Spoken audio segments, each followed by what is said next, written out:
I now call the September 5th, 2023 Finance Committee meeting to order at 6:45 PM. The chair will entertain a motion for the approval of claims. Your Honor, I'd like to make a motion for the consideration of claims to be paid in the amount of $2,883,270.34.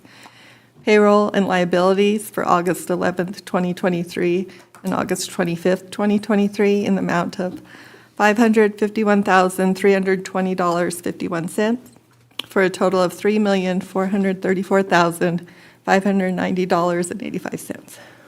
Okay. We have a second? Second. All right, thank you. Do we have any amendments or is there any discussion on this item? Being none, all those in favor say aye. Aye. Aye. Opposed, same sign. Motion passes. Is there anything else that needs to come before this committee? Your Honor, I have nothing. Thank you. Thank you very much. All right, we'll go ahead and adjourn at 6:46 PM. Thank you very much. Thank you.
Be a different one than when you went to school.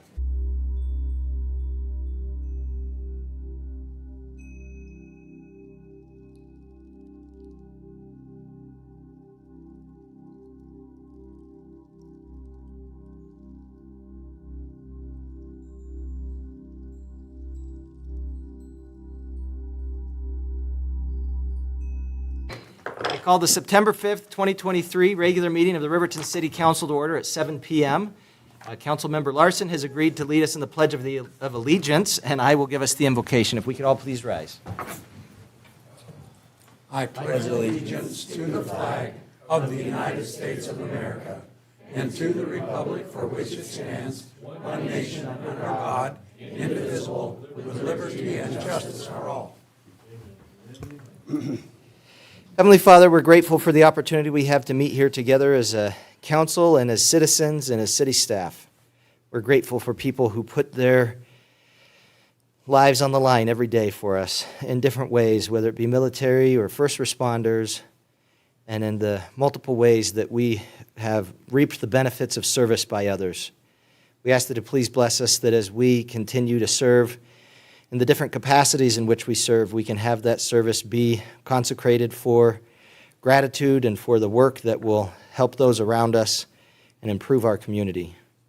We're so grateful for the people that are here, for people that care and that are trying to make our city better, our state better, and our country better. We ask that you please bless us as we meet tonight, that we can have our hearts softened and that folks can have productive discussions and dialogue.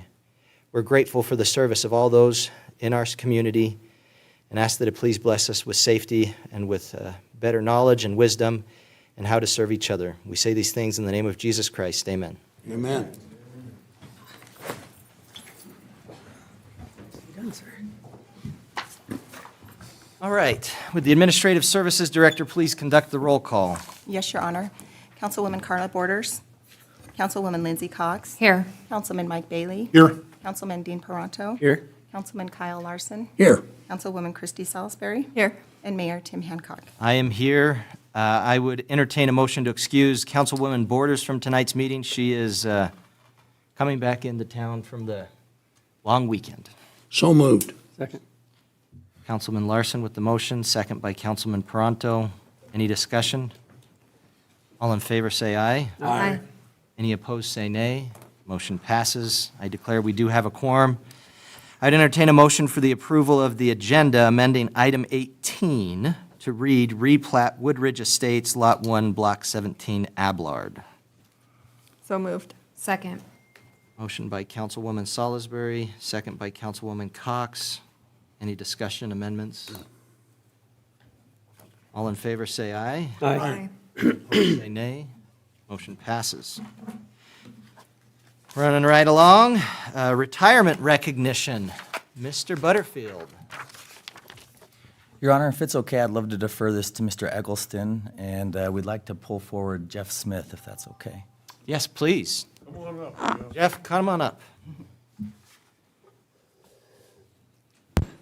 This is an employee that has 40 years of service with the city of Riverton. Jeff Smith was in our sanitation department. He broke me in when I hired on, and the only requirement I had on him is that I had to retire before he did. So, yeah, literally slipped. Jeff, for all those many years, there's nothing we can do to thank you really appropriately. But we did get you a Sportsman Warehouse gift certificate, and I know that you can put that to good use. Thank you. I expect a speech. Oh, wait, you don't have to take that from me anymore, do you?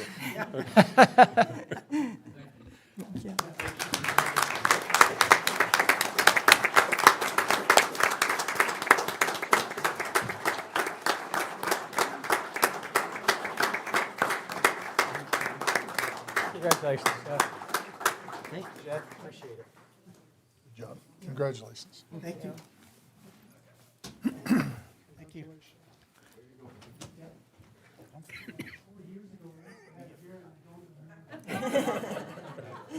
You did when I started, you did. Thanks, Jeff. You're welcome to say more if you'd like, Jeff. I don't want to cut you off. Okay. Okay. Thank you for your service, and God bless. All right.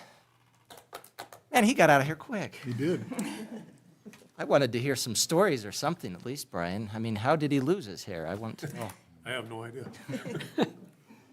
All right, RPD, public introduction and oath of office. Chief Hurtado, if you could take this, please.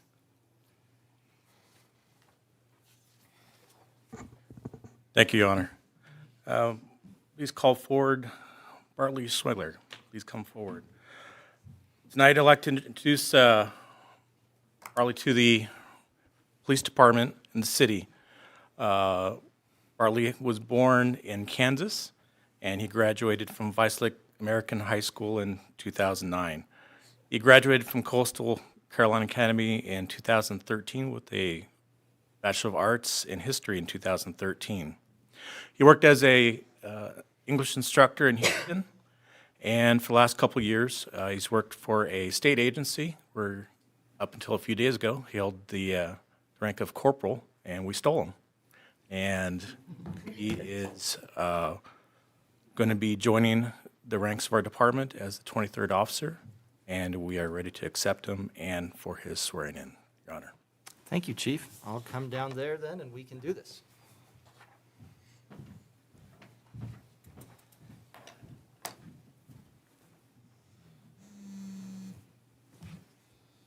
All right. You can follow along here if you could raise your right hand.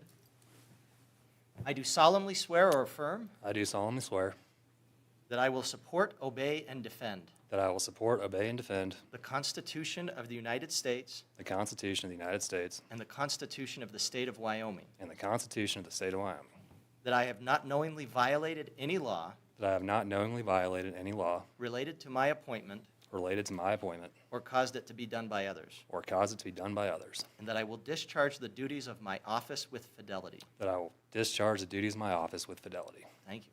Thank you. Welcome aboard.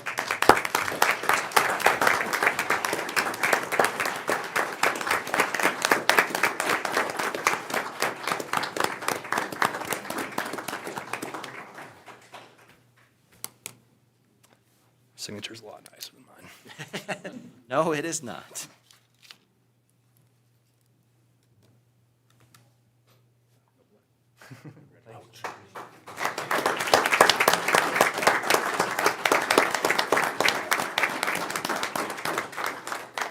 Where do you want me?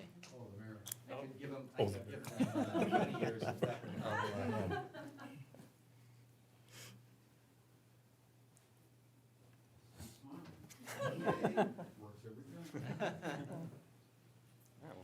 All right, yeah, thank you. Go ahead, and if you can head on up and, yes. Congrats again. Congratulations. I did that, yeah. Kyle, Welcome aboard, sir. Welcome. I usually catch him every time, but usually I hit him. I was knee-deep in my computer. I know, usually I hit you, but I didn't find that. Fortunately, I've got people on both sides. Weapon? Well, To keep. Not yet. just depends on how it's used. All right. Or wielded. Wielded, that's a good way to put it. All right, well, thank you, Officer Schwegler. Man, he disappeared too, everybody's. Appreciate it. You're okay, you got to get to work. I guess just on that note, a couple of things that I want to talk about just that we've had recently. There's been a lot of discussion about our police department. We've changed, I guess, some of the way that we're doing recruitment.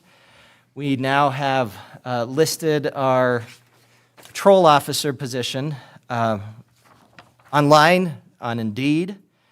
Since last Monday, so this is 8 days, we've had 16 applications for patrol officer on Indeed.com. 6 applications have already filtered through to the city's internal hiring system. So we are getting more interest, and we're trying to do what we can to recruit officers here. We have 3 patrol candidates that are going to be testing tomorrow with the department. The pay increases and the retention incentives that we've been talking about and that we had an announcement about will be implemented in this week's pay run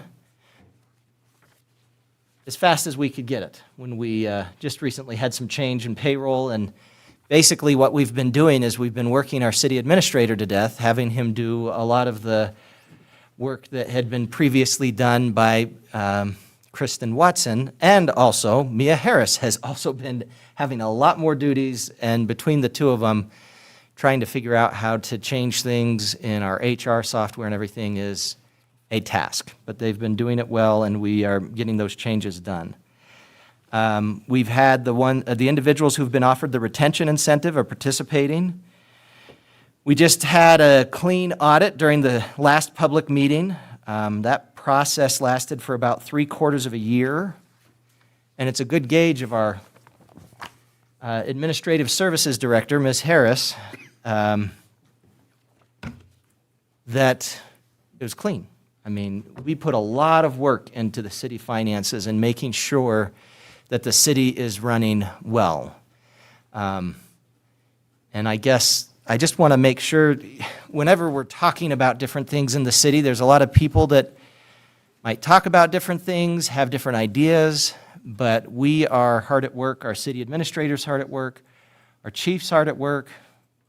Everybody is hard at work. Ms. Harris, as I had already indicated, Mr. Eggleston, Mr. Miller. So I appreciate the hard work that we've had from our senior staff, who are the ones that attend here. But then you have all of our other staff, kind of like our new patrol officer, Mr. Smith, who's not going to be around anymore, regrettably. But we have a lot of really good people that work for the city and serve the city. And I appreciate them. And it really has... I saw just the other day a post that somebody had done on Facebook about one of our sanitation workers, and it was a lot of fun to see that there was an individual, a kid, that really liked the garbage lady, is what he called her, and she took the time to have him come up and look at the equipment, look how it all works, and it made a big difference to him. And that's the kind of people that we have working for the city. They're dedicated, they're devoted, and they do a lot of hard work. And I appreciate them, and I would encourage you that when you associate with them, please try to be kind. I was talking with some of our finance clerks who take most of our phone calls during the day, and they were saying during the winter time, they feel like they're kind of on the front lines with people calling with snow removal or whatever it is. And I guess I just encourage you to be kind to our city employees. They work hard. So, all right.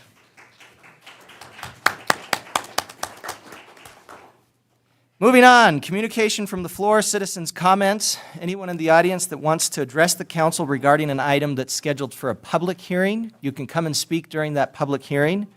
If you want to address the council on another item, you can speak now. I'd ask you to come up to the podium. Tell us your name, please. If you have a business or another entity that you're associated with, if you could let us know that. For individuals, I'd ask you to keep your time to about 5 minutes. If you're part of a group, if you could split up your time between all the members of your group for about 10 minutes, I'd appreciate it. So, please. Good evening. My name is Lori Weber. I'm here as a member of the United Presbyterian Church. As you know, the Presbyterian Church had applied for a zoning change so that we could sell our church, and that was defeated. So tonight, I'm here to urge the council to look into establishing another zone somewhere in between full residential and full commercial, because we're not the only church in town, the only large church in town that eventually will be coming before you and asking for something to sell or to move. And it put us in a bad position. We lost our sale. I'd like you to imagine that decades ago, you were given permission to run a VHS store. And for decades, you've run that VHS store. But now And the restriction was that you could only sell to a VHS store. Well, now there's no demand for them. And that's kind of what's happening with these very large churches like the Presbyterian Church. A lot of people don't go to church anymore. A lot of churches are going smaller or online. And we're still trying to function with the requirement from the 1950s that, yes, we could sell to a daycare or another church, just a few very limited things. And so I would urge you, because if you look across town, I would dare to say that most of the churches are in a residential area. And when they get to the point that we were, where they find someone wants to buy it, it probably isn't going to be another church. So please consider that, and hopefully it'll work out. Thank you. Thank you, Ms. Weber.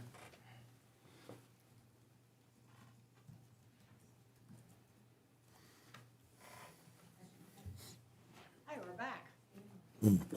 I'm Deanna Reach, and I live at 130 East Sunset. This is my neighbor, Art Cooper. Art Cooper. I live at 910 Moose Drive, and we brought it up last meeting. Well, she brought it up, and I sat back and listened to her. Our neighbor is out of control. My wife right now, when she pulls out on Sunset, she's got to pull literally clean out into the street in order to see traffic coming. To me, that's a hazard for a wreck or something's going to happen. My neighbor's trees are over boundary. They're coming through the fence, and they're coming onto my property. And those types of trees will break my foundation. And if it breaks my foundation, that destroys my house. And right now, their trees are just, it's been 2 months since I came in. I came in 2 months ago, not here, but I went next door because I went and paid my water bill. Went next door because that's where she told me to go to complain about it. I showed her the pictures. She says, we don't take your pictures. We can't take your pictures. We're going to send somebody in there to look at it and take pictures ourselves so we can record it. I have never seen anybody. I'm retired. I've been here almost 60 years. I moved away for 2 of my whole life. And I owned my parents' house up on top of Park Street, and I used to get fined if I didn't have the weeds chopped down in their backyard. And right now, it's out of control over there. The one across the street is growing weeds. I don't know who owns it. I have not a clue.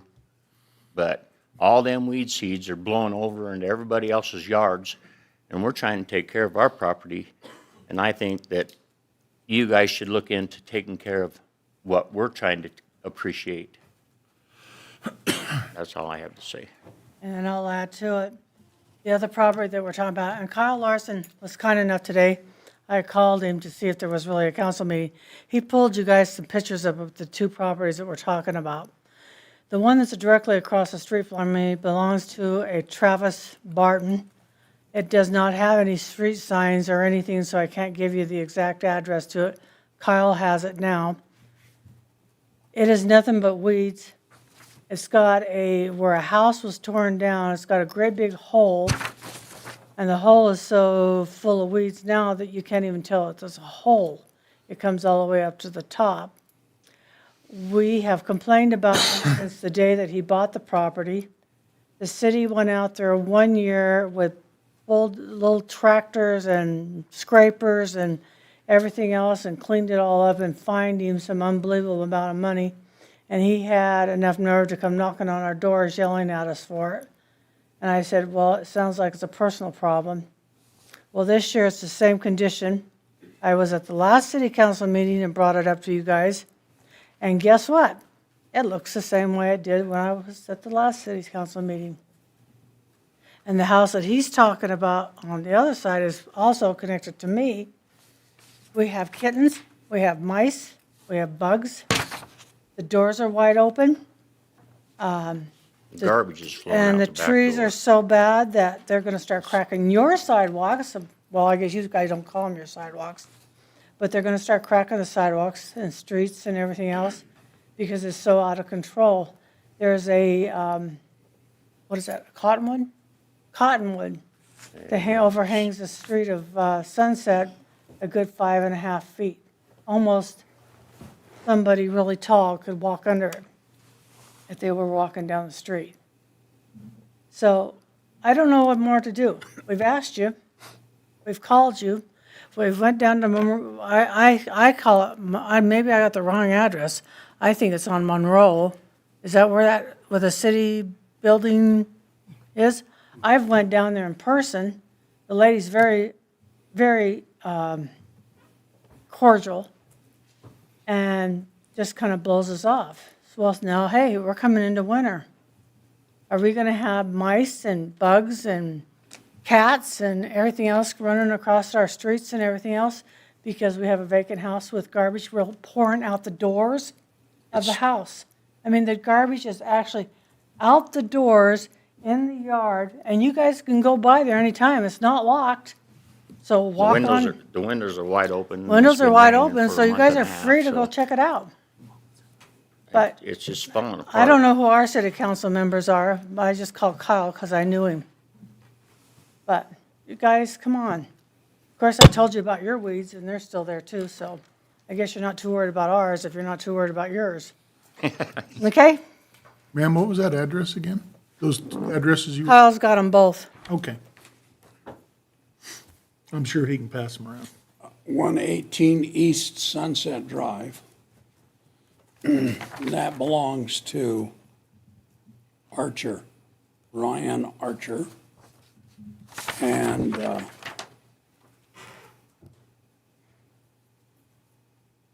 the other one is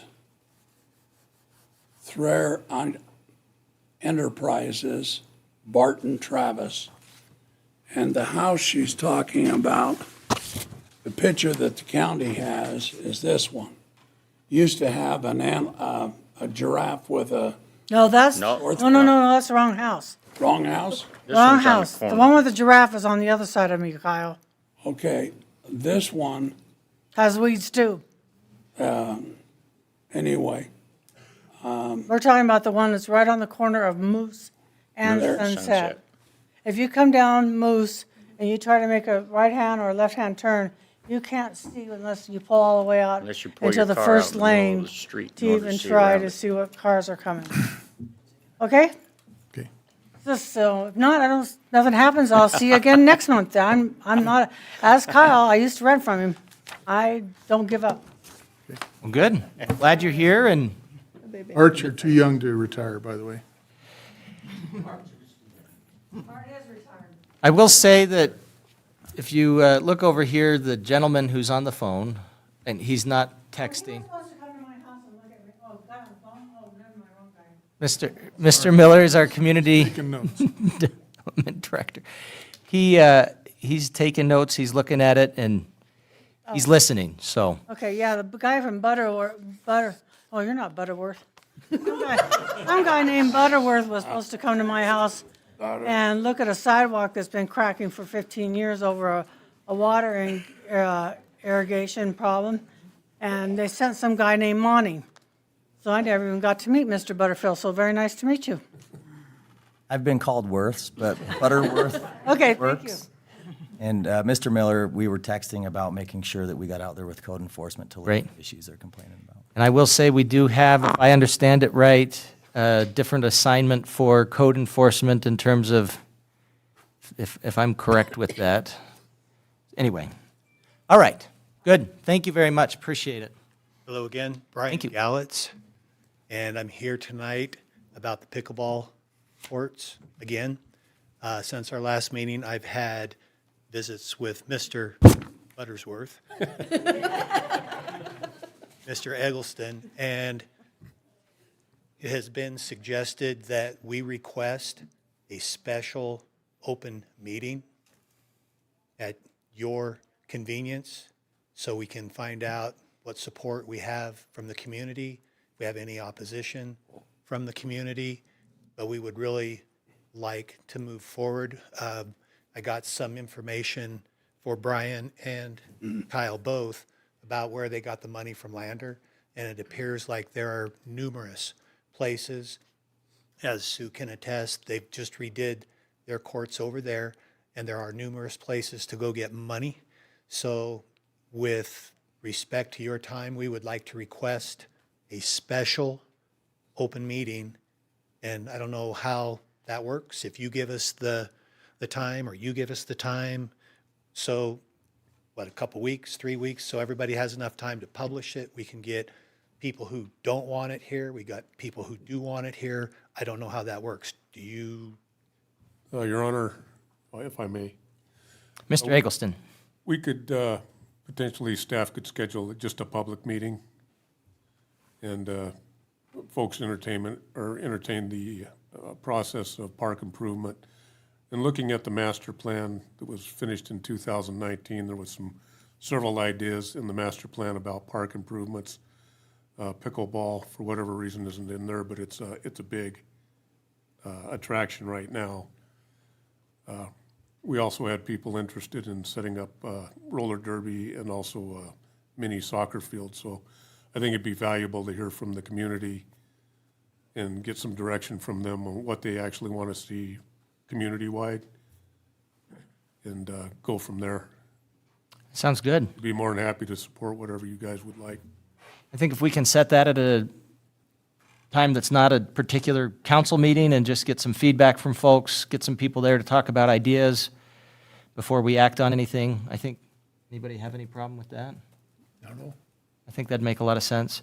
I do know, for example, roller derby, what they were saying they were wanting to use in terms of change to the ground there would work for roller derby as well as pickleball when they came and presented. So I don't recall exactly what it was that they were wanting, but they were saying it would be conducive to both roller derby and pickleball. So that's good discussion. And we've had them come and speak to us. We've had you come and speak to us, Mr. Gallitz. Okay. So I think it sounds good to me. Well, with respect, I've also spoken to folks. There is a tournament in Casper. There's a tournament in Laramie. There's a tournament in Cheyenne. There's a tournament in Cody. And the smallest number of courts that they have that I'm aware of are 6. And Sue has been with me to measure. There's room for 8 courts easily if the center poles are removed. And therefore, that is more than enough. We feel that there is a, believe it or not, there is a state pickleball association and there's a director. And I know, I've spoken with him personally before, they would love to have a place to hold a tournament. And with 8 courts, that is more than enough to have a tournament, which brings people to our city, which brings revenue for business people across the board. So that's why I think it's important we have a open discussion and what benefits, money, what helps our city. We're here to help the residents have something to do. Active is good, and money coming to the city is good. So we're also listed on the computer registry, whatever it is, the pickleball registry, and folks from out of town will plan their vacations around different courts so they can travel and just play at different places along their vacation. So that's another idea. I've gone to several tournaments, and they fill up all the slots. Okay. There are tons of people, so. Yeah. Your Honor, Yes. after you came last time, I went and got a pickleball set, made my daughter go play, and it's really fun. So I've looked up different things too, so. it's good. But I don't think we go by the right rules, but we have a good time. For all ages. All- I've seen a 99 or 97-year-old play at the state games, so it's good for all ages. all we're asking is for at least a couple of weeks so we can get the word out and we can get as much support for our cause as we can get. So, Let me work on a date that works with the council, and I'll get back to you. perfect. Then we can start advertising that date on our website as well. It's all right with my boss. Sounds good. Thank you so very much. Thank you. Thanks Brian. for always being willing to come and talk about pickleball. I'll take Councilwoman Salisbury's example, and I'll try to play it before the next time. It's fun. I tried to play tennis with my son who played in high school a couple of weeks ago, and that is a miserable game. I just want everybody to know. I'm Natasha Hatfield Peck, and I am speaking on behalf of my profession, my community. A few months ago, I had the pleasure of meeting Karen and Brett Johnson and being part of a collective community, business community, wanting to make a change and in our community based on a lot of activity that is costing our business owners. I volunteer in this community. I have an oath as a realtor to protect the individual right of real estate ownership and widen the opportunity to enjoy it, and further to serve my community and through it, my country. I've had the pleasure of selling real estate to private owners and business owners for 7 years now. I actually have clients in here that have opened a business in our community after moving here, part of realizing the American dream. I feel like our community health is in jeopardy and that we need to continue to work through fostering and working towards a community culture that is vital to the success of our town and the growth of our town.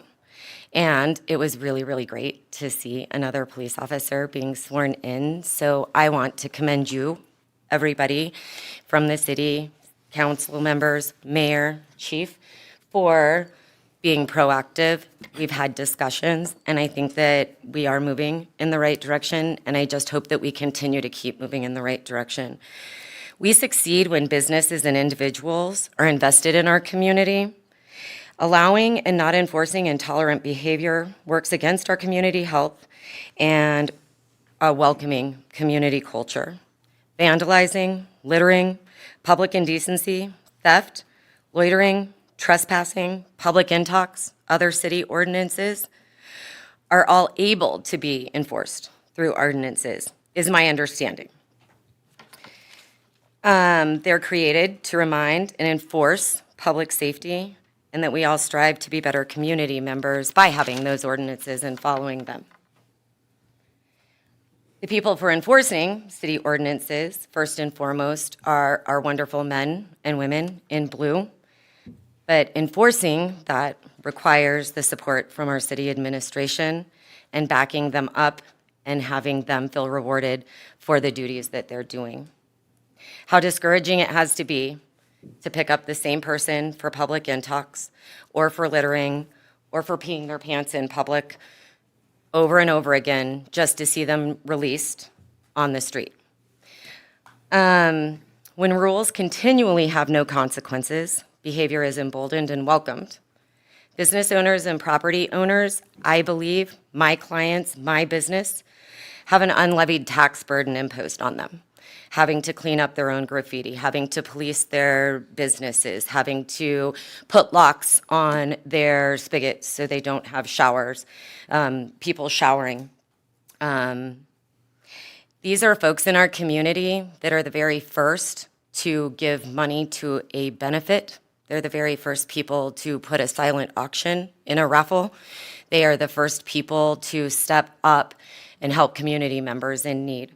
So I'm hoping that we can support business owners and the people that are my clients with our city administration. To me, a healthy community is a walking community, a community that has recreation, like pickleball. Kids riding bikes and only coming home for lunch and dinner, not having parents keep them in the house because they don't feel comfortable letting them roam in their neighborhood. And bustling main streets. I don't want a community that stays inside because they feel unsafe on the outside or just don't want to deal with what has become commonplace and allowed behavior. In closing, I believe our community members believe that our administration and the city council are elected and expected to represent our community. I understand you don't get change overnight. And again, I do want to commend you because we are seeing pay raises. We are seeing more police officers coming in. So thank you so much for that. I think that we understand that you have the power to elect and hire those that foster, my client, that foster and enrich our community culture. I urge you to find ways and continue to find ways, as it seems like you are acting on, to retain amazing police officers, retaining the ones that we have, incentivizing and recruiting good police officers, and hold those appointed by our city council responsible that are not following our community culture health standards for our community growth and success. So thank you for listening to me.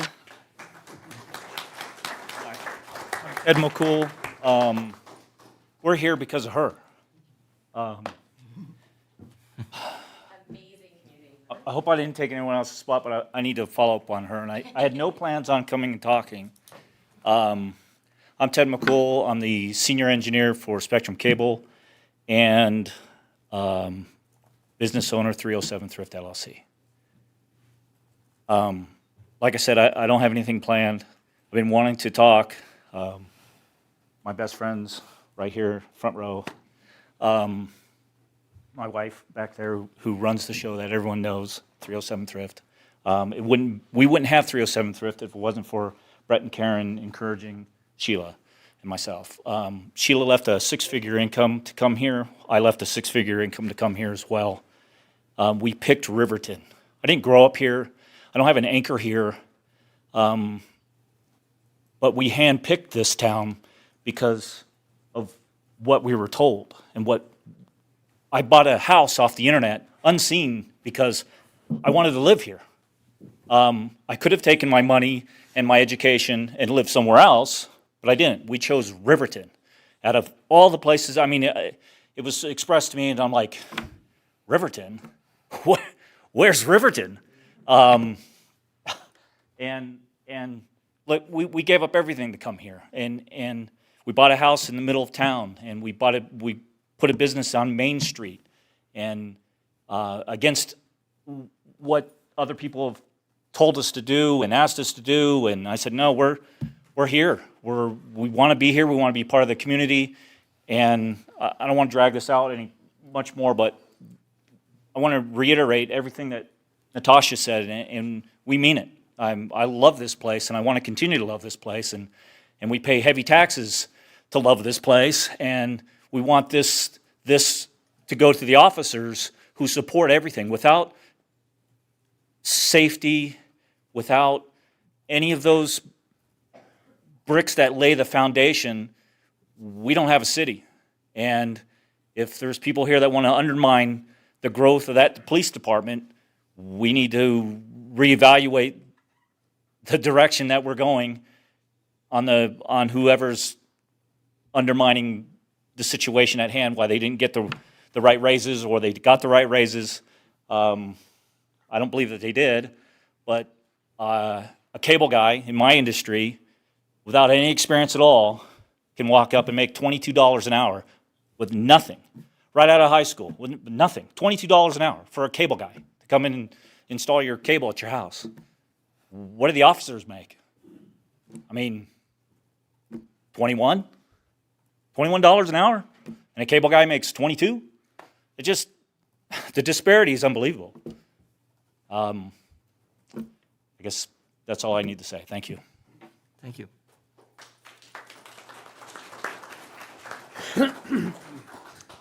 Good evening. I'm Blaine Burleson Stafford, and since Jerry Kinsler isn't in the room, I believe I might be the oldest family business owned. Since 1925, the Burleson family has been doing business on Main Street in Riverton. First pharmacy, first great man to do many favors for many people who lived in Riverton. Wherever my grandfather was located, he helped everyone. I hope that I have done him justice and continued to help everyone.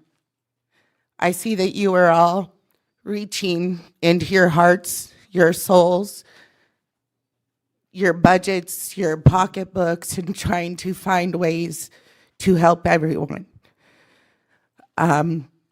we have to find a way to remove the habituals, the repeaters, the constant no good doers off of these streets. They're not nice to us, whether we feed them, clothe them, bathe their babies in our tiny work sinks. It's not working anymore. We're not doing something right, not as individuals, but as a community. I don't know where we go. We're all fighting. We're all mad at everybody. I work for a new great company that's come to town, offering new great jobs with new great things to give. We've cleaned up our weeds. Why? Because we take pride in what we're bringing here. I work at both ends of Main Street. Both my ends are clean. Why? Because I take pride in where I work. So I pull weeds on my way in and out of every door I go in. And when I didn't do that, I got a fine for it. Nobody developed a committee to take time off of their last day that they got off before summer to go up and clean up for somebody else. So it's time we all pull back together. Remember what Riverton's supposed to be about. We're supposed to be here to thrive for our children, for our grandchildren, to be a place to live, for parks to be played in, streets to be run on, holes to be filled maybe once in a while, you know. But our police officers are important to all of us, just as we're important to them, I know. But until we all can come back together and quit bickering about this, that, or what's right on this side of Maine and not on that side of Maine and what goes here or where, we're not going to get anywhere. And I appreciate everybody's time. Karen has been leading a great, great battle that we all stand behind her. We all believe in her. We all believe in you. We voted you in. We all thank other people who've stepped up, put in extra time, taken on more responsibilities. You know, the officers are working more time. All of us are working more time at all jobs and all places. It's the way the world's turning. But let's not let it turn our world upside down here in Riverton. Let's get our town back. Thank you, Ms. Stafford.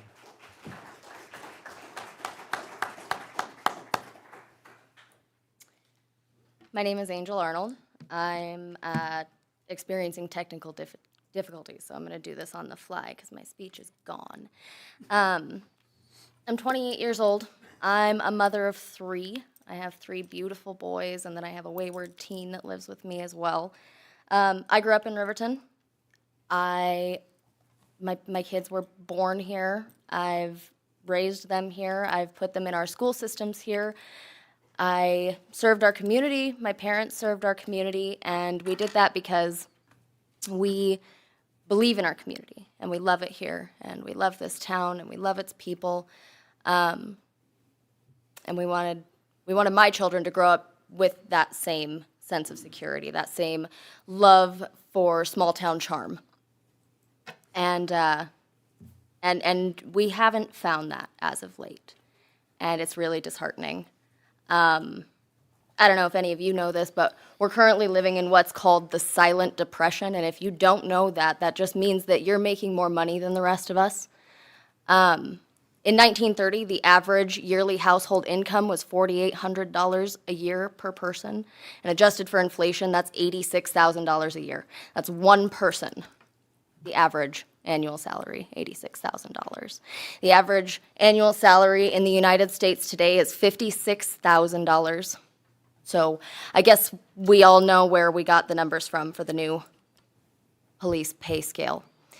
I'm very angry, and I'm disappointed, and I don't think anybody can say it better to help you consider what a policeman is than Paul Harvey. So I'm going to give you his words instead of the rest of my own.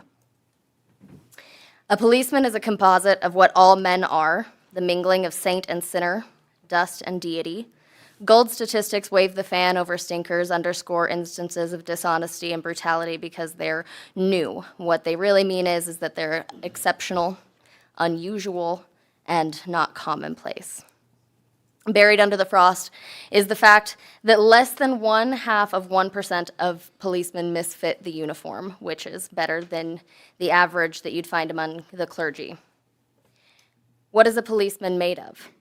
He of all men is at once the most needed and most unwanted. He's a strangely nameless creature who is sir to his face and pig or worse behind his back. He must be such a diplomat that he can settle differences between individuals so that each will think he won, but if the policeman is neat, he's conceited. If he's careless, he's a bum. If he's pleasant, he's flirting. If he's not, he's a grouch. He must make an instant decision which would require months for a lawyer to make, but if he hurries, he's careless. If he's deliberate, he's lazy. He must be first to an accident and infallible with his diagnosis. He must be able to start breathing, stop bleeding, tie splints, and above all, make sure the victim goes home without a limp or expect to be sued. The police officer must know every gun, draw on the run, and hit where it doesn't hurt. He must be able to whip 2 men twice his size and half his age without damaging his uniform and without being brutal. If you hit him, he's a coward, and if he hits you, he's a bully. A policeman must know everything and not tell. He must know where all the sin is and not partake. A policeman must, from a single strand of hair, be able to describe the crime, the weapon, and the criminal and tell you where the criminal is hiding. But if he catches the criminal, he's lucky. If he doesn't, he's a dunce. If he gets promoted, he's got political pull, and if he doesn't, he's a dullard.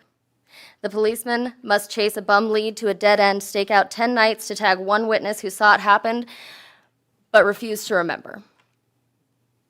The policeman must be a minister, a social worker, a diplomat, a tough guy, and a gentleman. And of course, the policeman would have to be a genius, because he has to do it on a policeman's salary. Council, I don't know if you realize what a joke the pay scale is that you released, but it is. It's just that. It's a joke. And it's sick that you all think that it's okay. I don't know anybody in this room who could honestly stand up and say that they'd take a bullet for any one of these people for less than $100,000 a year, and that's not what we're asking you for. We're just asking you for what they're owed, what they've earned, what they're worth. And unfortunately, because of all of you, they don't know what they're worth, and they're invaluable to all of us.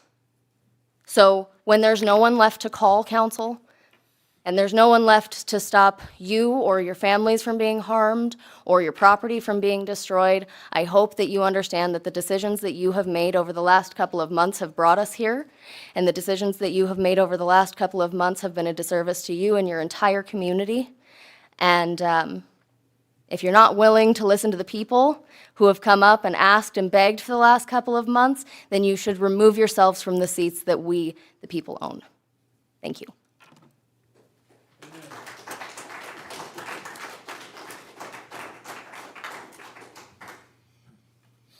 I'm definitely not going to go off script, because if I do, it never goes well for me. Mayor and council, my name is Brett Johnson. I'm a resident of Riverton for the past 46 years. I moved here when I was 4 years old. I'm a Wyoming retired peace officer serving 15 years with the Fremont County Sheriff's Office, 5 years with the police department where I achieved the rank of sergeant, and 1 year as a ranger at Boyson State Park. I usually don't speak publicly about my political beliefs or my opinions. That changes tonight because I've seen enough. I'm a business owner in Riverton and have had to physically remove intoxicated people to deter them from urinating on my front door. Riverton has always had a crime problem ever since I can remember. This year it is worse than I have ever seen. The homeless vagrants that are intoxicated in our town are blatantly walking these city streets, defecating on our sidewalks, consuming alcohol out in public, along with breaking several laws that this city has. When did this become acceptable? Why isn't anything being done? Why are our prosecutors and judges not sending these people to jail? We can place the blame on lawbreakers, we can place the blame on our police officers, and we can place the blame on certain ethnic groups, but I believe the blame needs to be squarely placed on all of your shoulders. The police department personnel are at such low numbers currently that in several instances they cannot respond to some incidents due to manpower shortages. Excuse me. I remember a time when I was told I could not go home after my shift until all my reports were finished.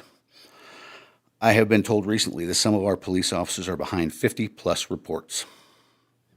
Although there are several different reasons that the PD is in dire need of people, I believe the main reason is your inattention. You should have seen this coming. You as a mayor and council should have never let this happen. We have communicated to all of you what the problems are, and we have shared concerns from the police officers that have apparently fallen on, and that has apparently fallen on deaf ears.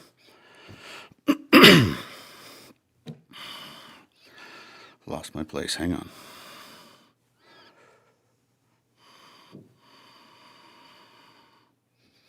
Got further than I thought.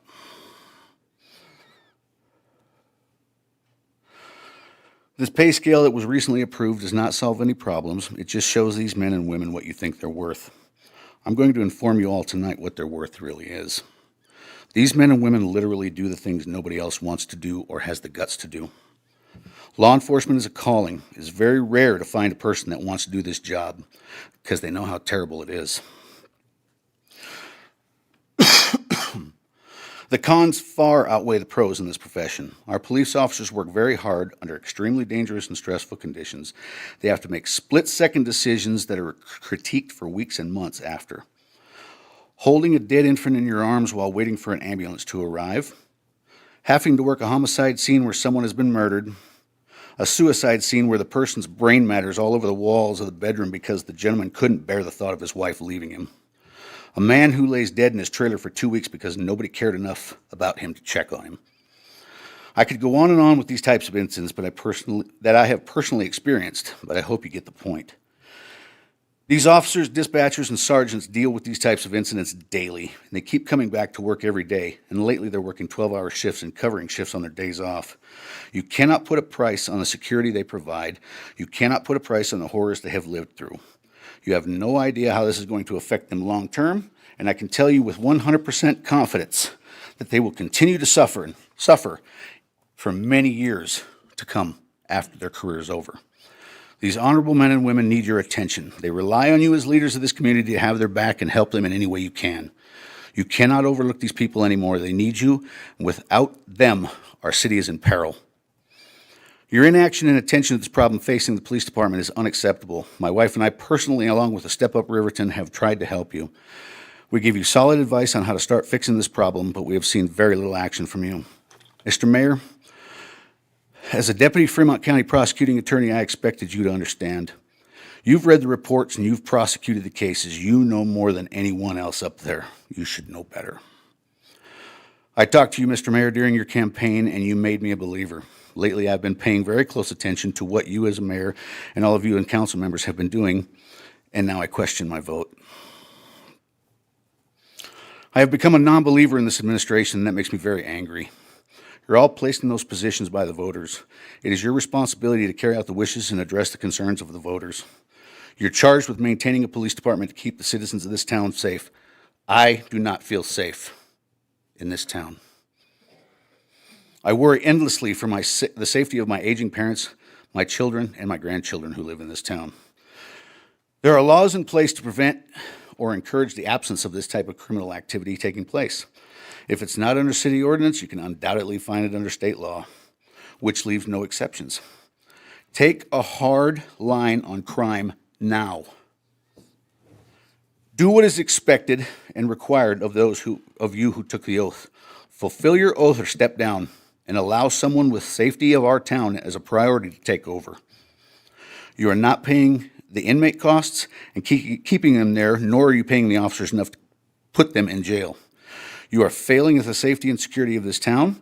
There is always a solution, so either you don't want to put the time into finding those solutions, or you simply don't care. There is no other excuse.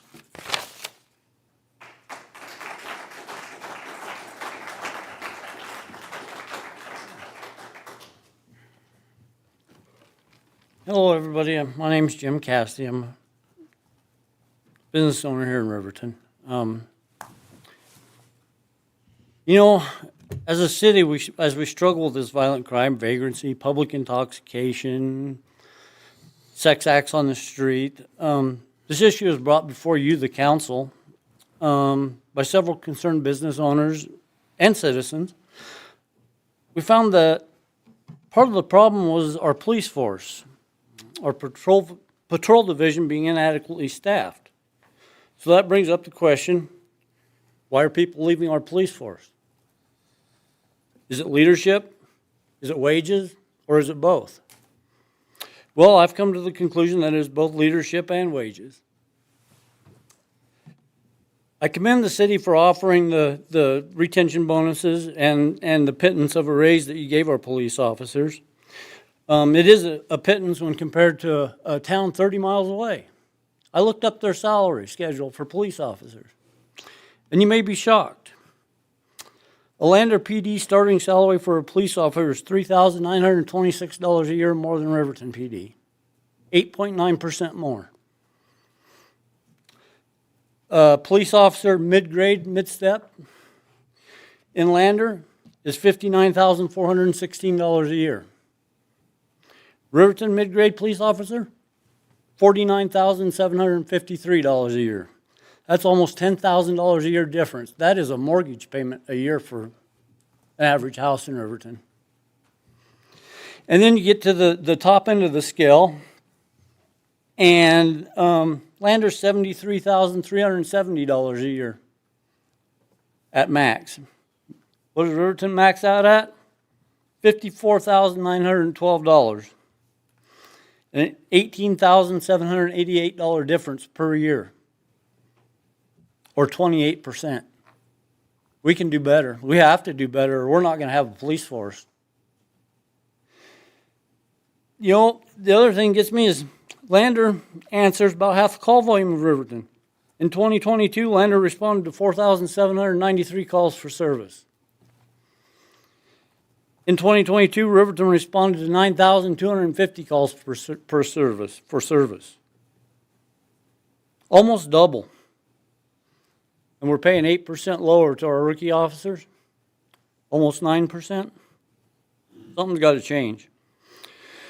And according to the uniform crime data, your city police, the Riverton City police officers are working the most dangerous streets in the state of Wyoming.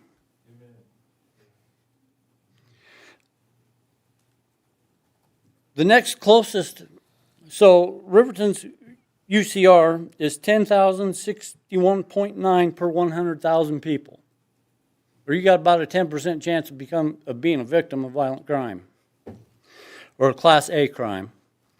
The only city that comes close to us is Sheridan at 8,123.6.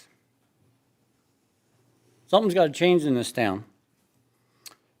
This has been an ongoing issue for the city of Riverton for decades. And I mean decades. Amen. It happened when I was a police officer 25 years ago, and nothing has changed. And you people are the ones that are in charge. I've personally offered a means by which to address the issues on a long-term basis. I got zero response from any of you. Nothing. I asked Mr. Butterfield to put that memo in your mailbox. And I got zero response. We have to have long-term solutions. These short-term Band-Aids on a gaping chest wound are not going to work.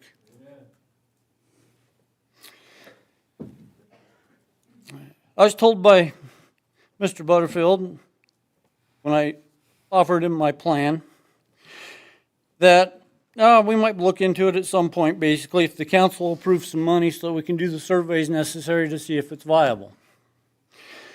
Well, okay, Mr. Mayor and Council, you're projected to have $7,061,159 at the end of this fiscal year, on June 30th of 2024. I think you can afford a wage survey. As a matter of fact, I don't think you cannot afford a wage survey. At this point, not one council member or mayor reached out, asked how my proposal would work, so I'll explain it all to you right now. You need to index the median pay rate for police officers to the state median rate. Adjust that rate based on the cost of living in Riverton, based on the median cost of living in the state of Wyoming. That would be your center point of your pay scale. Adjust up and down for experience and years of service and training. And re-index that pay scale every 3 years. You'll never be in this position again. Because you can go to your police officers, you can go to, this will work for all city government. You can go to your public works director and say, yeah, you can get $10,000 more a year in Sheridan or Rock Springs. But if you look at their cost of living, you're actually getting the exact same pay right here in Riverton. And now I'm going to address Mr. Larson and his comments at the August 15th council meeting when he was addressing a member of our community. I'm referencing your comments regarding the community as the real West, and also your comments regarding all that you see for the last 2 years is coming off the reservation, referencing the crime and vagrancy. As a member of the Cherokee Nation and a business owner in Riverton, I find this attitude among members of our city leadership appalling. Comments like this are nothing but divisive and borderline civil rights violations and discrimination, and most definitely are unethical coming from an elected official. The vagrants and addicted persons we're referring to, Mr. Larson, do not get up and come to Riverton each morning to drink and do drugs and then go home each night. They're citizens of our town and of your ward who you are supposed to represent. Placing blame on the Wind River Indian Reservation will only serve to further racial divide and hinder relationships that could provide possible solutions to crime and vagrancy in our city.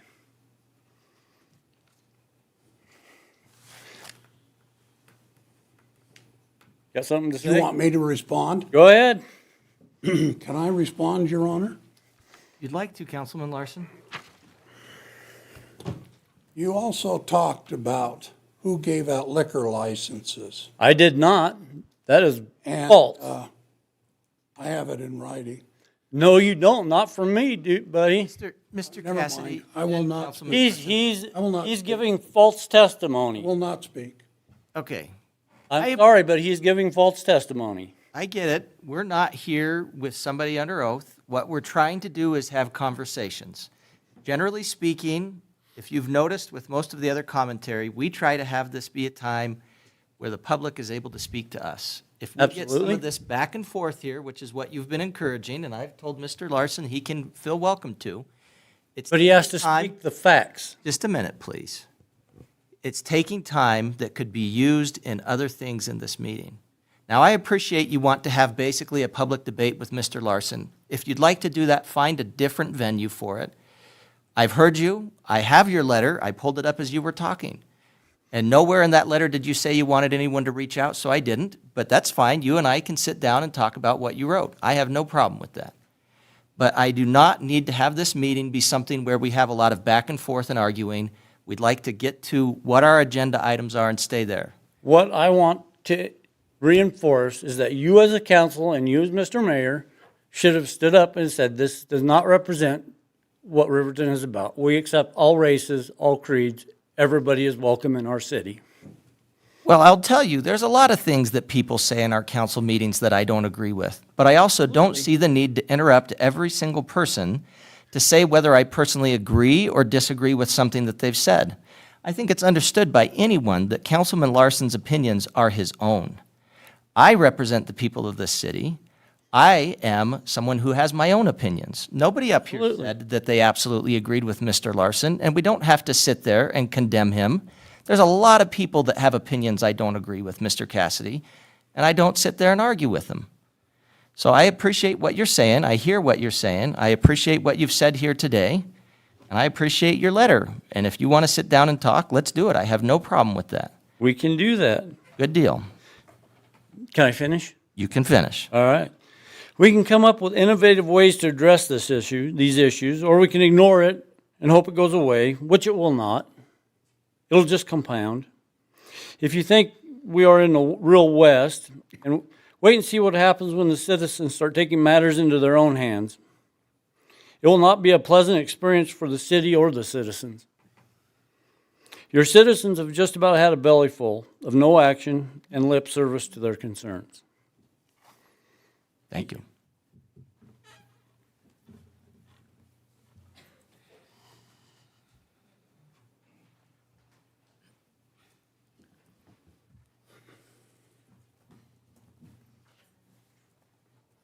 Hello, Council. I didn't think I was, my name's Larry Kusel. I own a business here in town. Don't live in the city, but I get to reap the benefits of having a business here. I didn't expect to speak tonight because I didn't think we'd be done in time to get here, but since we are, I'd like to take a little bit different tact and go back and have you explore possibly taking some of the powers that have been given away by the city over the last 40 years that I can remember. I can remember if you were arrested in Riverton, you were jailed in Riverton, you went to court, the city solved its own problems. Now you're farmed out somewhere, and if you can't afford to be housed, you're turned loose to be arrested tomorrow, or the next day, or the next day. And that has slowly been something that has happened in pretty much the whole government as things are given up. You need to figure out how to bring it back and take control of those things yourselves again. It may have been as a cost savings, but what did you do with the money then? It goes off for other things. On that note, you talk a lot about economic development, bringing things into Riverton, doing this, doing that. There are two things a town cannot do without in order to grow. The very first one is safety and law enforcement. I don't care how much money you spend on economic development. You should cash that in, give it to a police department, and make this town safe. Any business that explores this town and decides that they're going to sentence employees to moving to Riverton, Wyoming to expand a business or bring a new one in, they're going to look at all the economic crime statistics, everything. And why would you send a business to Riverton, Wyoming where your people are not safe? The next thing they'll look at is the fact that if those people are in town and they get sick or have a major health issue, will they die in your town? Or will they have to be flown out? If you're lucky enough in this town to stay alive and get flown out to some place where you can be healed, then you're lucky. Citizens took matters into their own hands and are building their own hospital. Is that something we have to do with law enforcement? Do we cashier it in, disband it, let the county sheriff take over? Your Honor. That's an option. If they all quit, that's what's going to happen.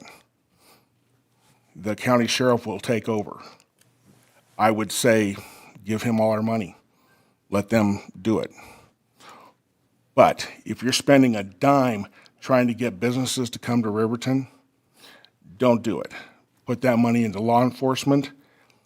Make it worth coming to Riverton. Your Honor. You expound upon, we have a few new businesses coming. We don't have any industry coming. We don't have any major employers coming. We have a few places that chase the same dollar around. It's not economic development. Unless you're in the business of building the building, that does a little development for a while. But it's not an expansion. It's just more of the same. So, and if you would address this issue like that, you might get a little more further with everybody and the rest of the city also. But what we're dealing with day in, day out is intolerable. It's unacceptable. It's embarrassing. It is humiliating to watch people. I have to run somebody off casing a car this afternoon. It's out-of-state plates. They don't know any better. But as soon as they leave, they're on it like flies.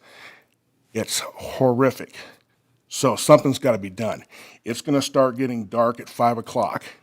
There will be little kids running around out behind my store, and they're going to have to deal with all this crap that's going on. And lastly, I cannot remember the name of the new gentleman that started working on the roads this spring, but when we had the snow fiasco and it flooded some of the stores downtown, I showed him the reason it wasn't draining, and he assured me that, by golly, when concrete season came around, they were going to open the drain that got cemented off by the road and gutter crew. And it's still not sealed off, but the new sidewalk they poured has been destroyed by the runoff, so it's just a waste. But if that could be opened up, we might not have that situation again this year, because I keep the drain open and clear. It just can't go through a concrete gutter now. So, that being said, I hope you give some consideration to that. Think about where you're putting funds. Maybe table any expansion or buying more ground for the city to police with people they don't have, or equipment for things that really don't count quite as much as a police department. And I think if you improve that situation, make this town safe, make people want to move here and stay here, the economic development will handle itself. Or at least it'll be a heck of a lot easier thing to try to get people to swallow. Thank you. Thank you, Mr. Cooper. Your Honor. Hold on just a second. Councilwoman Salisbury, did you have something? Yes, I just, as one of the people that was at the beginning of the hospital group, I would say, yes, it does take a group to, Great Falls, Montana has a lot of the same concerns we have, and they passed a tax for law enforcement. So I do think that if we need to clean it up and we need to have money to do, I think you can't take the economic development tax as it's written by law and give it to the police officers, or probably every single one of us would have already done that. We see the same concerns, but I do think it takes an effort like that to be able to fund it correctly. Oh, I agree. And after going through that for 4 years, I can tell you it's possible. And I think we've heard from the community, they want support. We all do. I mean, I walk around town, I drive around town. None of us are oblivious to it. We're trying with the funds and stuff we have. We know what our police officers are going through, but it does take, I mean, if people don't want economic development or if they want public safety, then it does take those kind of efforts. Well, I would agree with that, but I would also say that. And we have told our police officers and our chief, and they're all in support, enforce the laws. We do spend money. We spend $250,000 jailing people. It's not like, I mean, we agree there's problems and we do need to find solutions. Well, And I know what people are talking about. I mean, if we have to pass an ordinance about telling people they can't defecate, that it's illegal, I mean, there's problems. So you guys are heard. Well, I agree you might not be able to move money around, but you may want to, next time a tax is up, get behind something that, instead of adding more fluff and things to the town, you might tell them to focus their tax ideas to where they're really needed and get on that bandwagon instead of on other things. Well, I think the bandwagon was the hospital at that time. Now it's, well, hospital's a totally different story. but it was only happened because of the economic development tax to support it. And a lot of people that got on their own and No, I mean, went around and wrote a check and helped them out. That was a community. I know, I was doing that on a daily. That was a community thing. But, if you want to expand the city hall, build a jail in the back or put it back there. Or where did the money that you saved from the jail, where was it spent? From not having a jail. Where did it go? There's a lot of things that need to be reevaluated and maybe go back to the way things were done instead of the way we got to deal with the world we really have, not the one we want to have. Your town needs a jail. I'm sorry. Your town needs a court to handle this, because if you send them to county, they don't get prosecuted. It needs to be handled here because nobody else is handling it for us. Thank you, Mr. Kusel.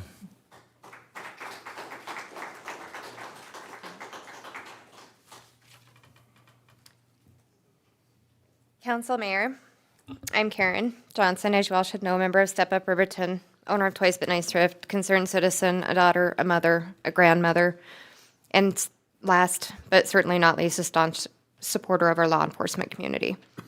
What I'm about to say in some things may not sit well with most of you, but I fully intend on making it known what I know. Over the past few months, many of us have worked tirelessly to understand what some of the causes are and were around our community, like our vagrancy problems, public intox, the multitude of individuals causing business owners, customers, and loss of sales. We've tried to understand why many of these folks in broad daylight, sometimes directly across from City Hall, are laying on the ground, bottles scattered about, why people are defecating on the sidewalks, urinating in public, causing thousands of dollars in damage around town. What it all boiled down to was a lack of police presence. We needed to understand why the police aren't picking these folks up, why they aren't being hauled off to jail. Upon many talks, as we all know, it was discovered that officers were overwhelmed with calls, long shifts, inadequate pay, a lack of equipment to properly protect themselves. Things like outdated OC spray, no taser cartridges, and they're not trained ECIR. I'm hoping that since this was brought to your attention, it's been resolved. Has it?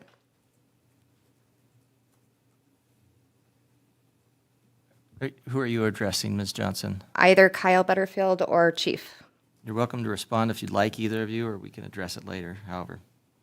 Your Honor, when Ms. Johnson brought these items up to me, the chief and I did have a discussion, and I know he's looking into these equipment issues. Okay. The answer is no. They're still with no OC spray and no taser cartridges. Is that correct? Those items have been ordered. We still have not received half that order. Taser cartridges are in stock. Batteries, replacement cartridges. We're just waiting for the other half to come in. Thank you. They've been overwhelmed with extra activities to cover during the summer months. They can't actively patrol our streets because they are too busy running call to call, trying to get a report done in time, just so they can be sent out the door on another call. We learned that there's an overwhelming communication problem between staff, city officials. We learned that there's no trust at all between them. We learned that officers feel they've been targeted for speaking out, and there are officers that are fearful to speak out. That's unacceptable. I, along with several others, have taken steps to try and help remedy some of these issues. We've had meetings with you, sir, Mr. Hancock, Mayor Hancock. We've had meetings with individual officers. We've had meetings with the chief. We've had meetings with Mr. Butterfield. I've had multiple phone conversations, shared what information we knew in full. During those conversations, I thought that we were understood, that we had good interactions, that we were actually getting somewhere, and I am being proven wrong. We've shared your suggestions with all the other business owners. We've had signage made and displayed in our windows at our cost. We've called in every single thing that goes wrong at your request. We've networked with the citizens of this town to keep them informed, safe, a way of communicating, and help protect each other's property. We've teamed up with Riverton Community Watch. We attempted to have an officer appreciation banquet, but had to quickly put that aside. Some of these officers have lost weight, sleep, time with their families, trust in the system, trust in their bosses, and trust in this city. Citizens with their own time and money have cleaned up around town, painting over graffiti, picking up trash, cutting weeds down. Some of these issues are 100% the city's responsibility to see that those codes are enforced. I will say, as of Saturday, I was informed that one of the officers may be diverting some of his time and effort into code enforcement. That is probably the single most positive effort I've heard so far. But my question is, will that stop when he has to go back to regular duty? Or will you see it through so that it stays consistent and cleans up our city's appearance? Many people and businesses have given to our police department cookies, drinks, snack trays, let them know how much they're appreciated and how we understand and feel the chaos that they've been going through. I have questions. And this can be directed at a couple different people. If you would like to answer, I would appreciate it.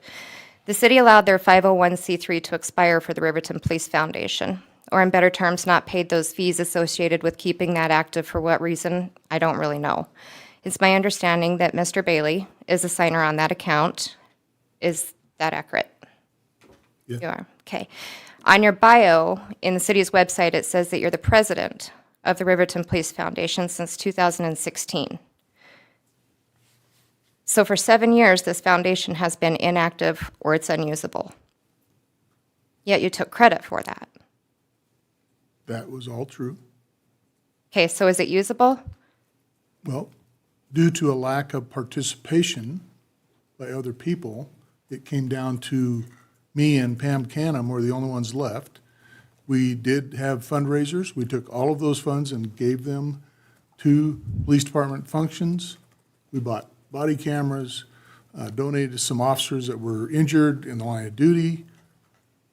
And again, with just the two of us, we were not able to do fundraising, and so it has been stagnant for the last few years at least. 7 years. Not 7. Mr. Butterfield looked it up. We sat down, it's not been available. The 501c3 has not been paid for 7 years. Okay. We cannot use. I wasn't in charge of that, so I Okay. don't know that for sure. But the Police Foundation bought body cameras for the Riverton Police Department not longer than a few years ago. I can't remember exactly. Okay? Okay, 2 months ago, I brought You're this willing up. to contribute to the Police Foundation. I would love to have your donation. I would love We for the would love 501c3 to be continue active and promote that usable. and help the Riverton Police Department. Can we just do one at a time? Okay, I understand you're excited, Ms. Johnson. I'm not excited at all. I'm asking questions I get that it. I've been asking for the last 2 months that I have not gotten any communication back from. Your Honor, Yes, sir. if I may, the Riverton Police Foundation is separate of the city of Riverton. It did not pay the fees for it. It was established as a separate entity. Ms. Johnson and I have talked about it. We do have interest in the community to reinvigorate the foundation because I do think this community supports law enforcement, and that's what makes Riverton special. That's different than some other communities. But the Riverton Police Foundation is not an arm of the city of Riverton. It was never founded as such. I thank Mr. Bailey for being involved in it for as long as he was, but it did lapse as far as the Secretary of State standing. And Ms. Johnson and I have talked about it, and there is interest of other community members working on reengaging that, but it is not a part of the city of Riverton. I agree. Thank you. Go ahead. Thank you. And the reason I ask, because a couple of months when we brought that up ago, we had no group, individual, person, business, anybody that felt comfortable donating when we knew that funding for the police department was an issue. They did not feel comfortable donating to the general fund because they did not feel that it would be distributed as it should be directly to the police officers or for what it is that they needed. And it was just immediately shot down, which for me, that's pretty telling of the trust citizens have with our leadership right now. We cannot use another's 501c3 in order to donate because it limits the amount that you're able to give. Up to $50,000 is all you can do when you use another one's 501c3. So I was hoping that we've taken steps to reinitiate that police foundation so that we could go forward with an appreciation dinner or banquet for the police department to raise funds. We have a lot of people that want to donate and get money into that account so that these guys can have those things that they need. They can order the tasers, they can order the MDTs for their cars, they can be ECIR certified. They can get all these things. We're willing to give and help where the city falls short in funding, but we can't do that unless that is reestablished. So that's what I'm asking for. Are you volunteering to be on the board and everything? Is that, I'll do whatever is necessary to make sure that these guys are protected and it's funded. okay. I just wanted to make sure, this is something that we talked about a little bit ago, and I think one of the biggest things has been lack of man or woman power, as the case may be. I hear So- you. And yes, if you're asking me, yes, I'll sit on any board to make that happen. I spoke with you, Chief, a couple of weeks ago regarding a van that's been around town. It's a major topic of discussion, and it's a part of cleaning up our town. The occupants of this van travel around the city streets daily and have been for the last 2 to 3 years, with signs in their windows asking for money in various ways. They park frequently in high-traffic areas asking for money in various ways, taking up space for our customers so they can panhandle. Some folks had contact with them. They think that they have major medical problems, have been turned down for housing through various organizations. They're using business facilities to throw their garbage away, fill their water bottles. I'm assuming they bathe as well since they don't have plumbing in their camper or electricity. They allow their pets to poop in City Park. Have we got anywhere with that? Chief, do you have anything to respond to that, or? I can be brief. I'll just say that there is a long list of areas that I believe we can do better. And just like tonight with the defecation change on an existing ordinance, there's a lot of holes that need to be plugged so the officers have good cause and justification to enforce some of these laws that a lot of people thought were on the books and weren't. There's a list of things that I think,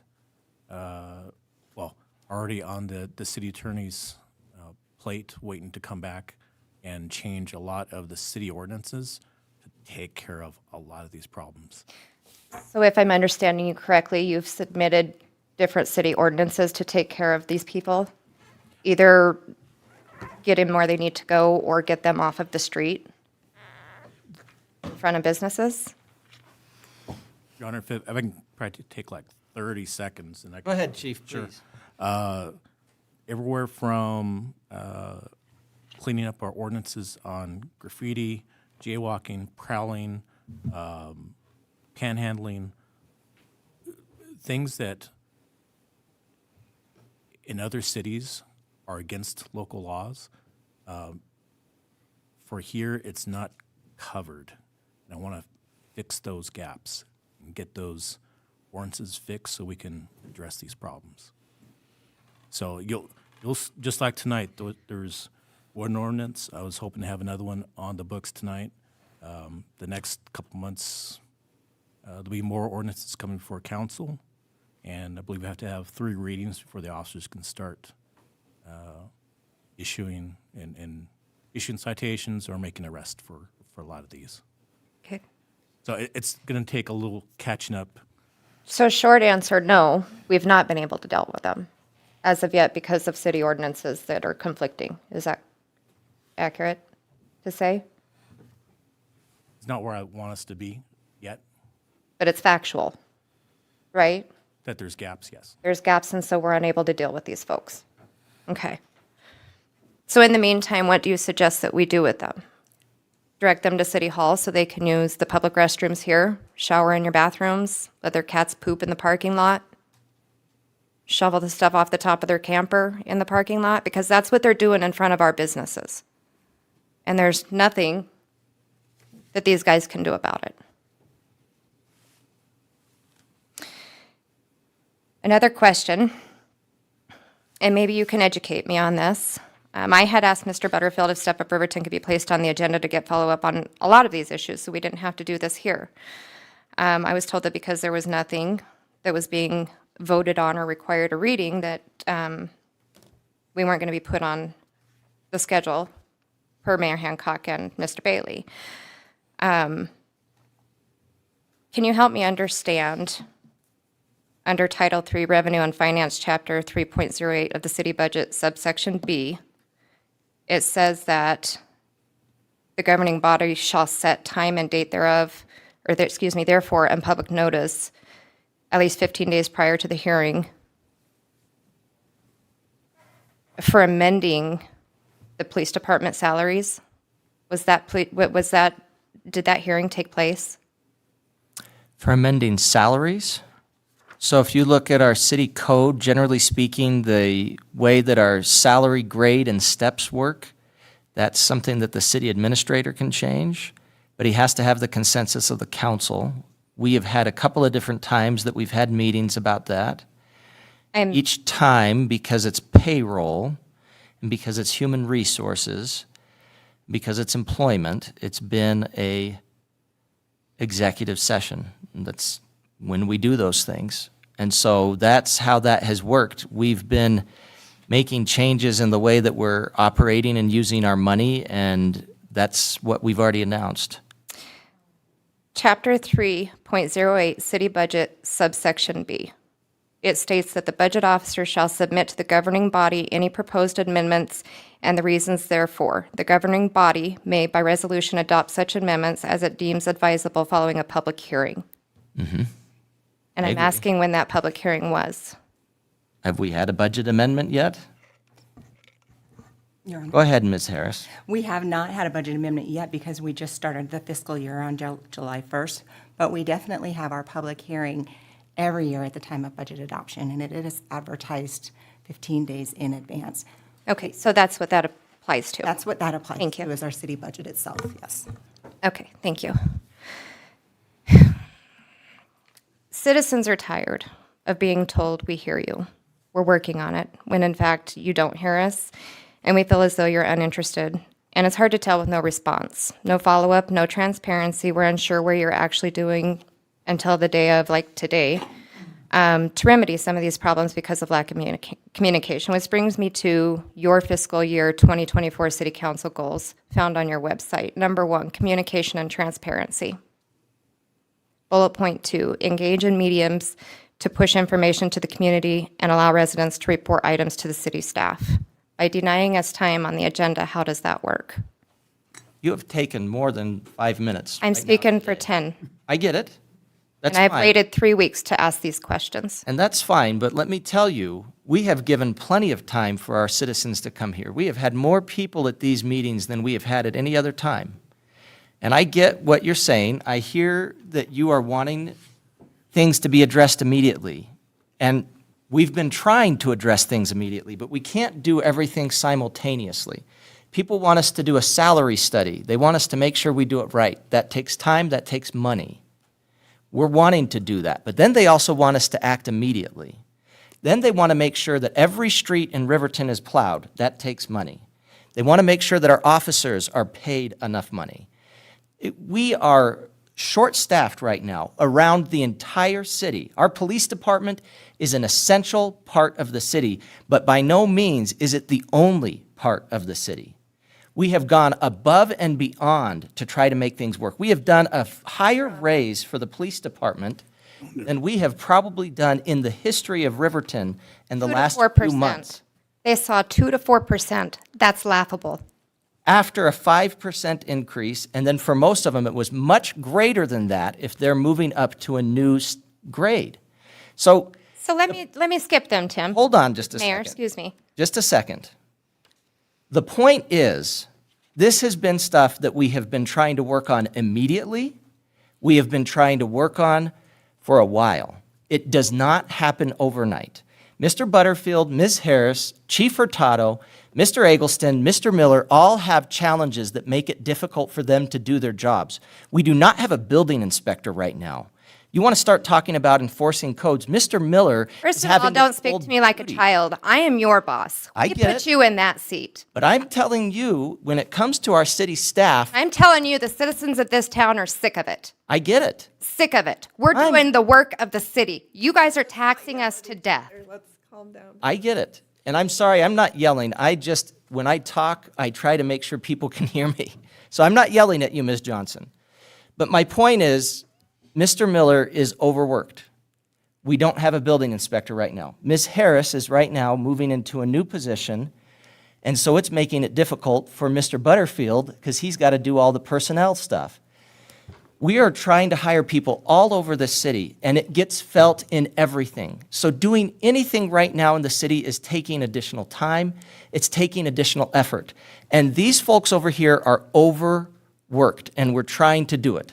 So, and I'm sorry that you feel like I'm yelling at you. I'm just trying to explain some of the challenges we're dealing with. We understand the challenges, and I'm not yelling at you either, but you need to understand, with all due respect, I hold no sympathy for any of you up here. You all make way more than these officers that are putting in 12, 18-hour days. And they got peanuts thrown at them, 2 to 4%. And some of them saw 0%. Nobody Nothing. saw 0%. That was Dispatch our supervisors. patrol officers did not see 0%. Dispatch supervisors, what did they see? You're right. They saw 0%. I agree. Your evidence tech, she saw 0%. I agree. Your victim witness coordinators, 0%. Who got the bonus? Why was the bonus only selective to a few and not all? We had a problem that we are trying to deal with. And when you try to deal with a problem, you deal with the problem. I agree that there's a lot of other problems that the city can deal with, just in general. But the reality is, when we're told the issue is patrol officers, we're trying to solve the problem for patrol I officers. give you credit. I give you credit for getting it out there and getting applications in. God knows we need them. They're invaluable. But there is no excuse. And the vast There is majority no of our excuse patrol officers, for not all of these guys getting the pay increase and for seeing the bonus. the vast Your majority, sergeants and above did not even get a chance at the bonus. I agree. Do they not count? They respond to calls. They have double the workload. They're working extra.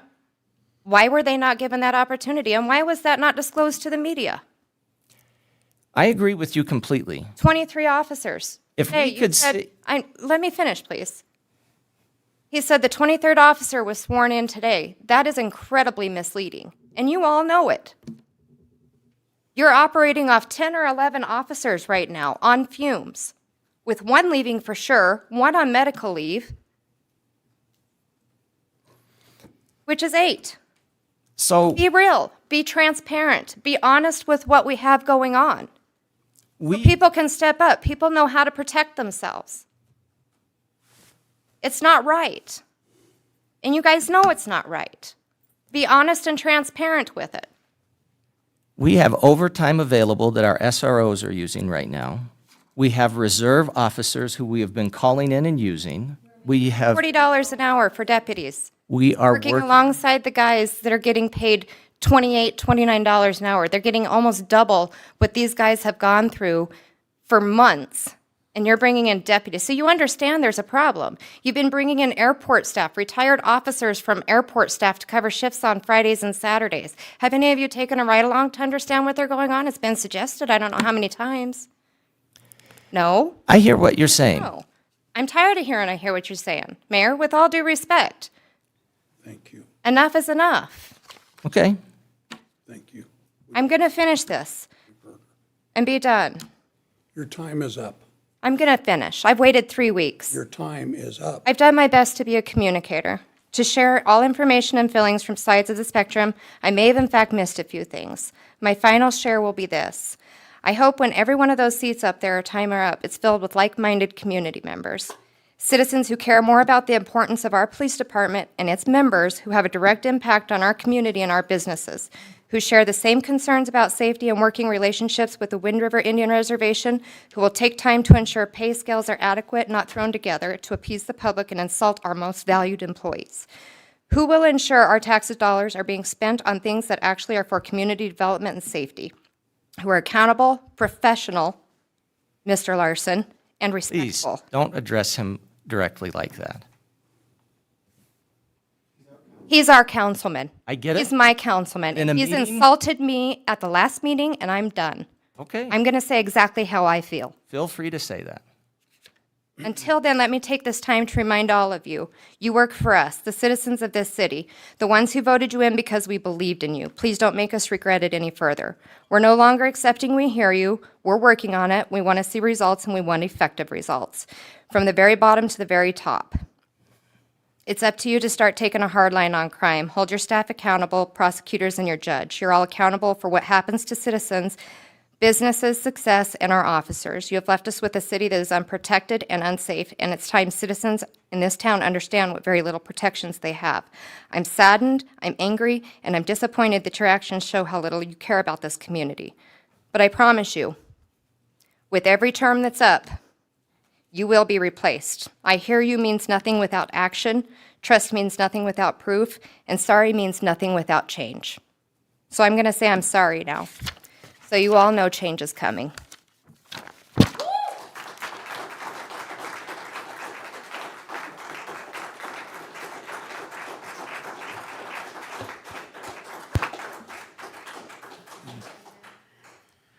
All right, I'm going to try to make this short, but in the same vein, I'm not going to talk about the police department. I'm not going to talk about that. I'm just going to be talking about community engagement. And I came before the council before, and you, Mayor, about a community engagement committee, starting one.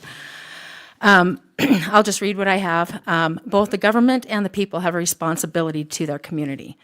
The government serves or should be serving the people, but it is up to the people to vote and hold their leaders accountable by exercising their First Amendment rights, including freedom of speech, the press, the right to assemble, and to petition for a redress of grievances. In this vein, I would like to shed some light and inform and remind Riverton citizens that they might not understand or know how fortunate we are in that they can approach their government, not just once, but twice per month here in a free forum. Riverton citizens might not know how fortunate they are in that their city council posts their agendas, agenda packets, and minutes on their website in a timely manner for all of us to review. Riverton citizens might not know how fortunate they are in that they can require transparency and accountability of their leaders like we have tonight.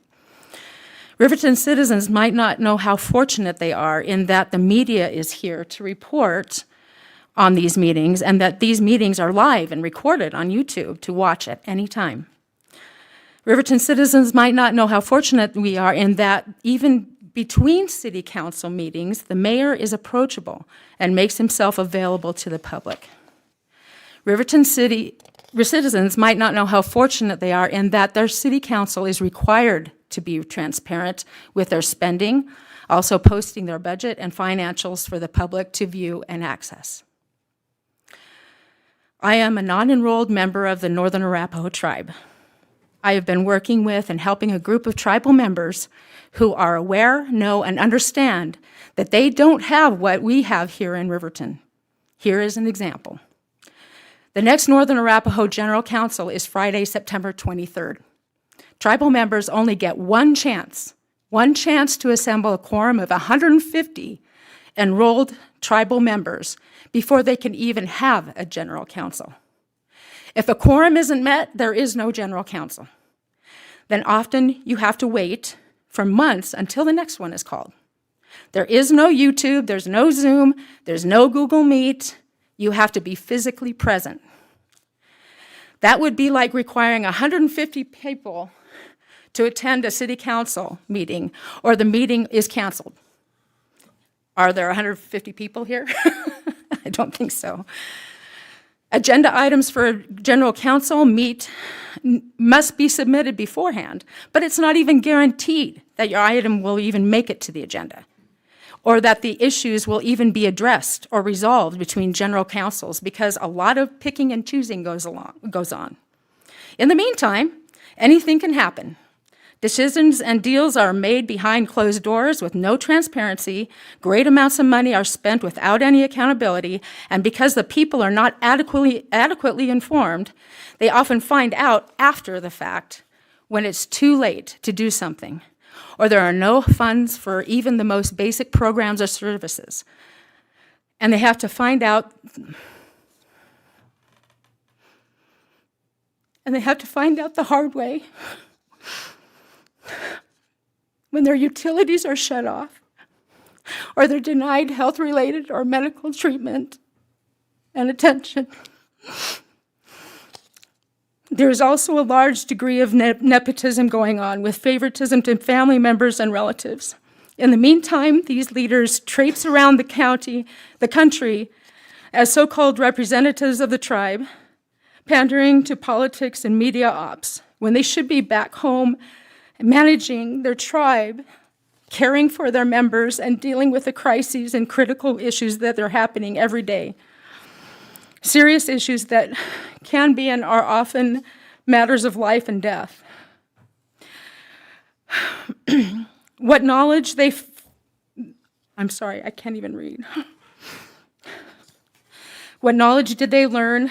What wisdom did they gain in the travels for the benefit of the tribe? Would we not see progress and success by now? Tribal codes and resolutions are constantly being broken or disregarded, and when the people speak out, their leaders' response is, "Where's your proof?" Tribal members don't know because their leaders don't post their meetings and budgets and agendas and expenditures. There's no transparency, no accountability, and no accessibility to documents. So the people are cut off, and they're the ones expected to provide the proof. Plus, if you do speak out, you might lose your job, so many are silent. There was no public notice, you mentioned tonight, Mr. Larson, there was no public notice generated among tribal members before the alcohol permit was voted upon by the Fremont County Commissioners. I am told that there were tribal members who would have spoken out against it, and even if there were those for it or didn't care one way or another, they would have at least have liked to have been informed that it was even on the table so it could be discussed and their voices heard. Many are wondering if a public notice was even published. This is just one of the examples of how the voice of the people is railroaded by outside, corporate, special, or political interests. Yes, there is a problem with alcohol, drugs, and crime, but it is not a new issue in any town or city, and it's not a race issue. Several have expressed their concerns about how it affects Riverton citizens, but it also affects good upstanding tribal members too. There is always the hope that our leaders will actively address the issues and find solutions. But what solutions can they bring to the table besides Band-Aid answers on gaping wounds? In closing, I'd like to say that the reason I'm speaking tonight is because as a U.S. citizen, a Riverton resident, and a Native American, I'm passionate about my community. There are tough issues, and it's tough all around, but the good thing is that there are those who come together in good faith and goodwill. You cannot force someone to be ethical or moral, but whether it's Riverton Lander, Arapaho, Ethity, or Fort Washakie, obviously there are some correlations in the issues and struggles we all identify with as human beings. And when the systems we are compelled to trust are broken, breaking, or just aren't working the way they should, too many times we're told that their hands are tied or there's nothing that can be done. There's always something that can be done, always something we can do. But first you have to actually care, and then you have to step up, speak out, and make the indiscretions known. We need to find out where the bottlenecks are, the ones that are preventing everyone from life, liberty, and the pursuit of happiness. It has been said that if we are not a part of the solution, we are a part of the problem. That goes for all of us, including those who sit in the seats of leadership. I would like to address and maybe revisit the possibility of forming that community engagement committee. I think it would be very well worth the time. Thank you. Thank you.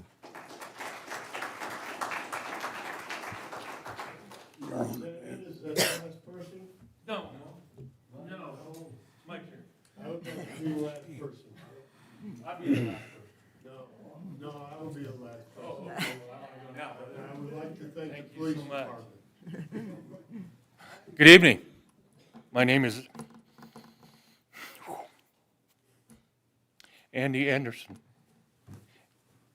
We have a problem, and the problem is we're not trusting our individuals as individuals, as people.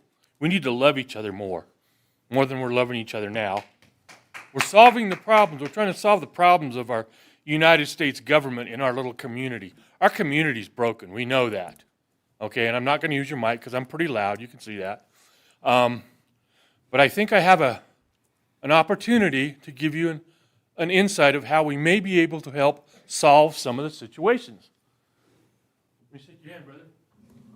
You're from Alaska, right? Yes. You made it, so am I. God bless you. Some of the things we got looking at is mostly legal issues. Am I correct? Okay, legal issues, great. There's a famous sheriff from Arizona. Does anyone know what his name is? Sheriff Joe Arpaio, thank you very much. The only and the most famous sheriff in the country that solved the problem in Arizona. They had this problem in Arizona fourfold over what Riverton's got. I love Riverton. I've been here 8 years. The first 3 years we were here, our church, Way of the Cross, used to have a servants' dinner every year, once a year. We would honor them. We would invite them down, feed them, gifts. I mean, it was great. They loved it. We had to quit doing it because of funding. The church dwindled. Anyway, long story short, as we move forward, we need to look at the opportunity of fixing this situation. Now, Sheriff Joe Arpaio had a program. Have you ever heard of it? Has anyone ever heard of it? Okay. I don't like pink underwear. Sheriff Joe does. And if you're a convict, it don't matter race, color, creed, you go to jail. Well, he put up tents in the desert, which in the summertime, they're pretty hot.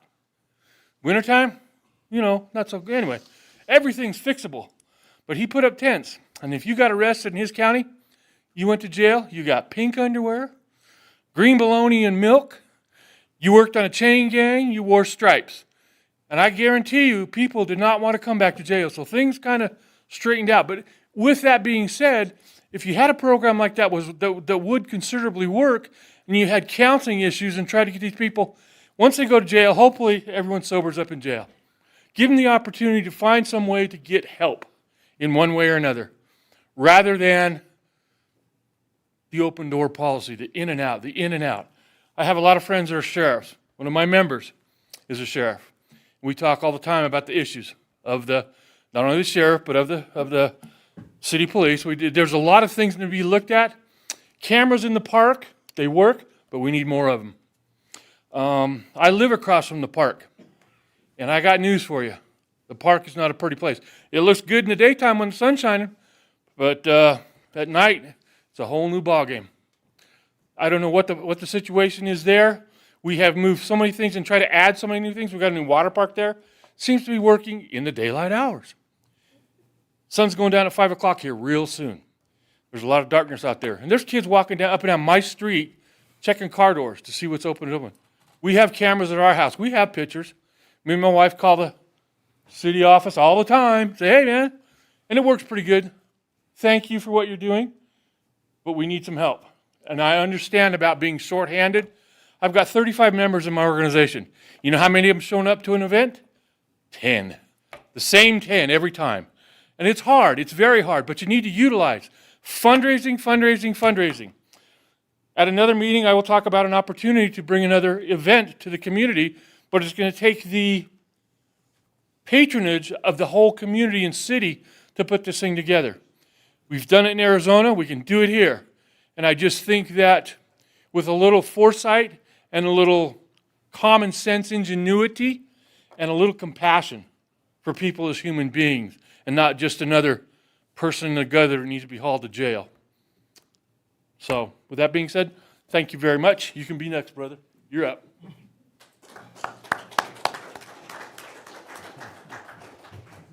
Thank you, sir. Thank you very much. Thank you for your police department. Let me get in front of this mic. Sir, there's one other person if you want to be last. Oh, two more people. We don't have anything to do with the police. We're friends. I don't know, some of you know me, I'm John Strohecker. I'm the Vice President of the HOA of Sunridge Estates.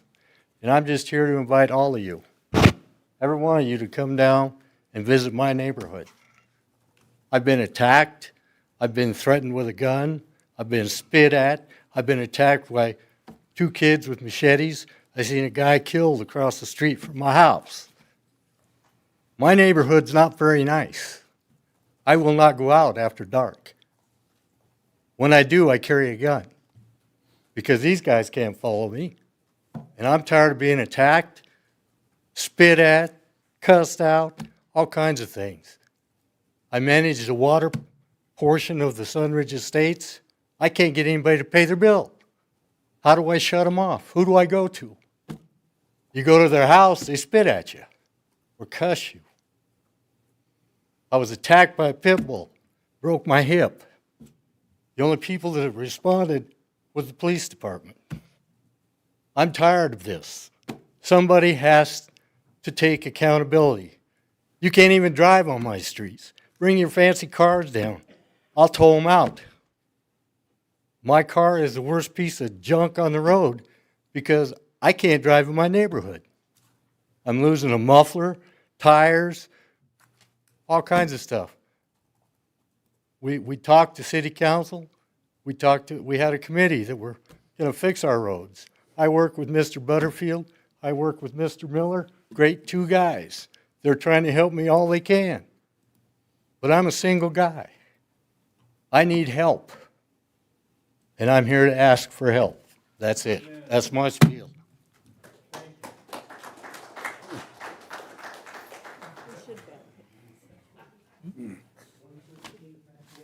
Hi, everybody. My name is Lawrence Myers, and I own 17 lots over at Sunridge Estates HOA. I think I'm the majority shareholder over there.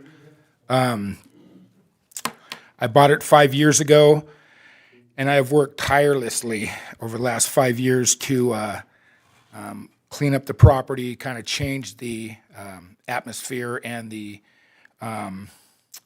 bad reputation of the place. I have 7 surveillance cameras up there, and I have provided some footage to the local police department when crimes were committed. You know, I'm trying to change the reputation of the place. It's low income housing, and if you come over there like John invited you, I think the old mayor heard of me and the cleanup effort that I've done and continue to do to this day. I have a lot of nice families that live there, children.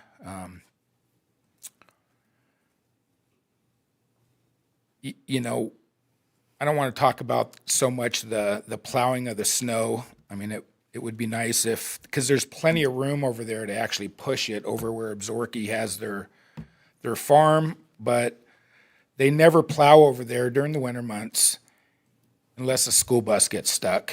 I know it takes money.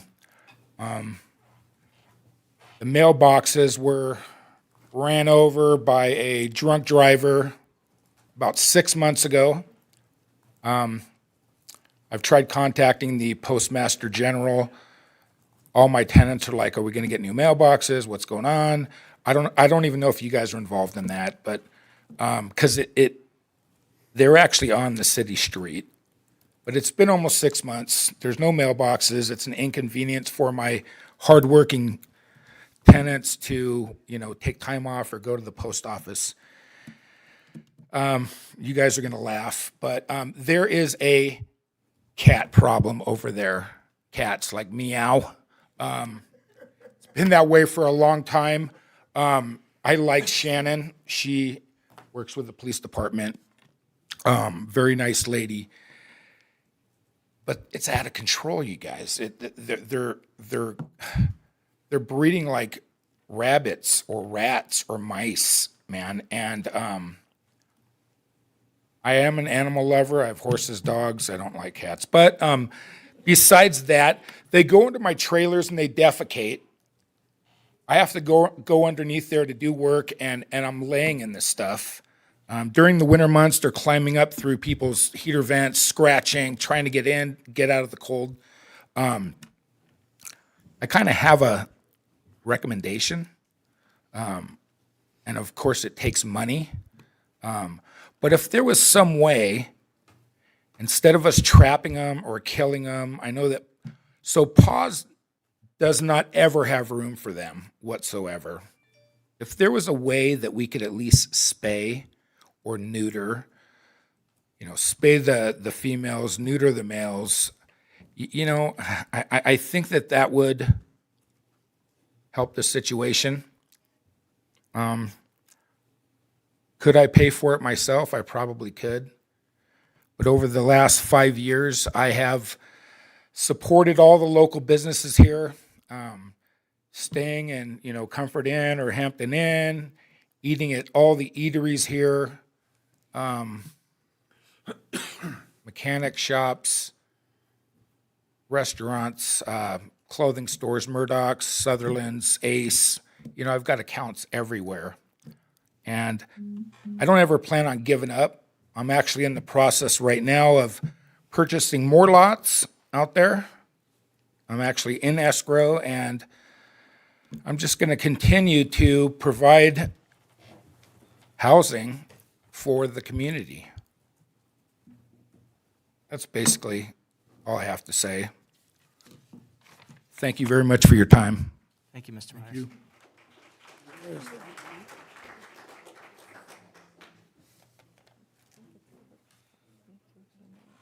I bet you're happy to see me after all these folks. What I'm here to see talk everybody. about tonight, folks, is all of you, especially if you're veterans. This Friday night at 4:30. Yeah. Can you face the mic, because we have this being recorded? Okay. Maybe for our Here's viewing Alice. public, tell us your name too. Oh, Skip Gillen. I'm representing the Soldiers House tonight. They're having a free barbecue for the public. If you know any veterans, tell them to come on down. We're going to have a special guest speaker. I won't tell you who it is now. You can find out then. But there's going to be plenty of food. There's going to be a little bit of entertainment. And I want you to come down and enjoy it. That's on the good side. Now let's go back over the bad side. I agree with a lot of these folks. I live downtown, 3rd and Main, and I see a lot of stuff going on. I talked to you, Kyle, about or Tim, I'm sorry, about the drag racing on 3rd and Main going up the hill, running red lights, people almost getting hit. In fact, before I come down here tonight, there was a wreck down there on Broadway and Main. I don't know what happened. I just kind of chuckled at it going, yeah, this might have been converted. I asked about getting that digital speed limit sign. What's the scoop on that? Right now, they've got it in front of Jackson. In where? In front of Jackson School. Okay, in front of the schools. I figured the schools would outrank. As soon as you can get it down there, it's probably going to save a life. And, there's plus and minuses on that. You get some officers down there, you can get some revenue up. You talk to the judges and say, hey, let's nail these guys. Let's get some revenue up, pay for these officers to come in. Let them earn their own, not just to hand it out in taxes. There's two sides to every story. When I moved here, I took a resident, lived next door to my apartment, up to the hospital, and there was 2 patrol officers sitting in there talking to nurses. I thought, boy, they got a really kick job here, low crime rate. Well, needless to say, I found that was different. Downtown Riverton, 3rd and Main, come down there, you're going to see druggies, you're going to see drunks, all times of day and night. They're pretty, there's quite a few of them that are pretty polite, but then you see the ones walking down the street that they're going out and laying down out in the street, almost getting run over.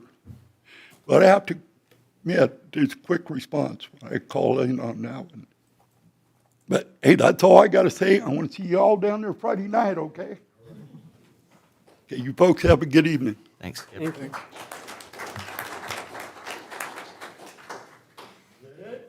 I think.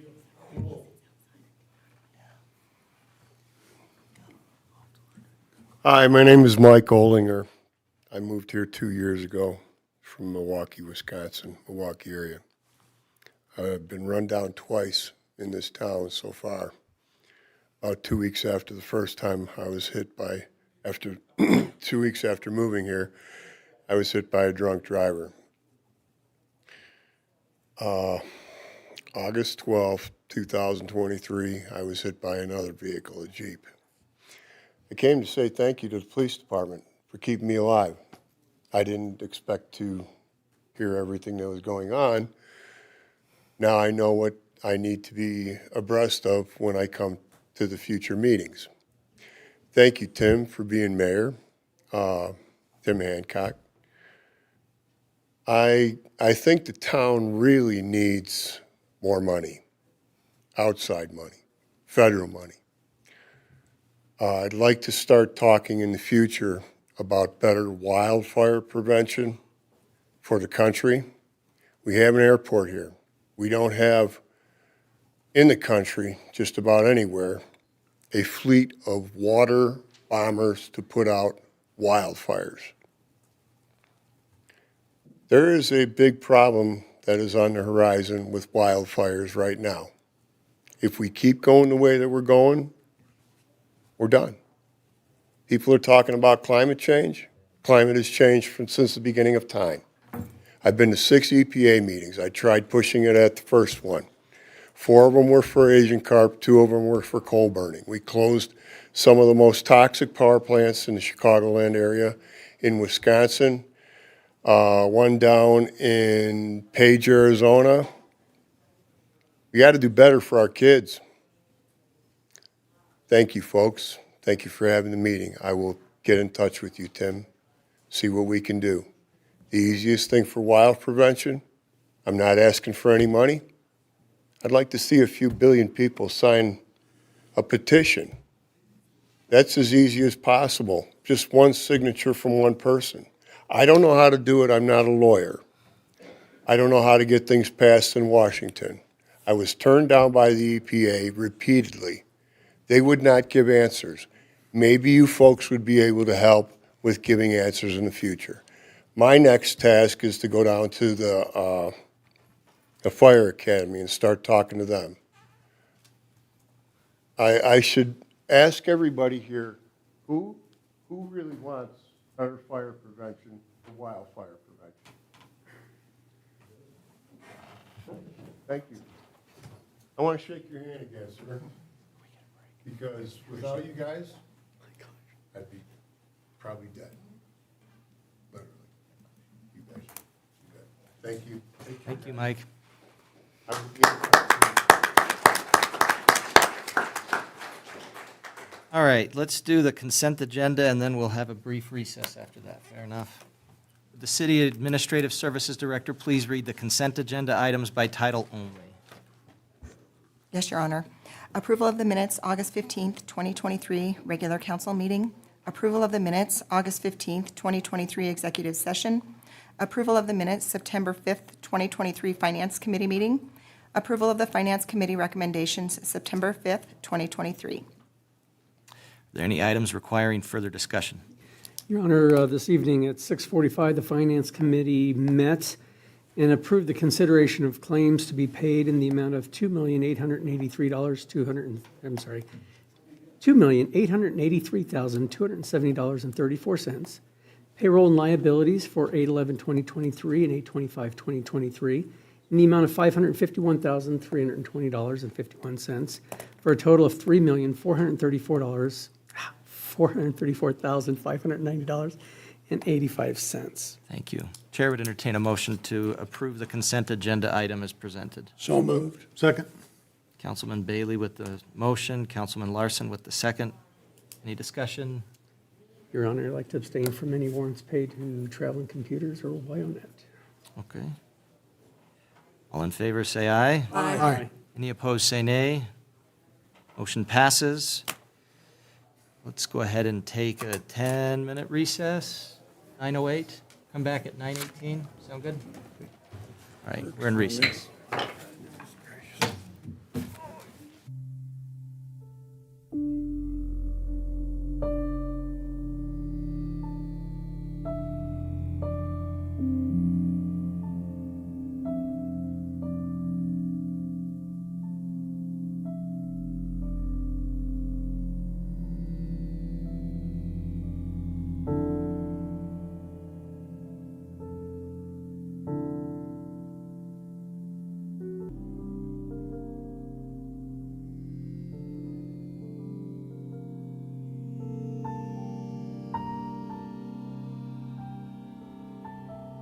We're back in session at 9:23, a little bit later than we intended.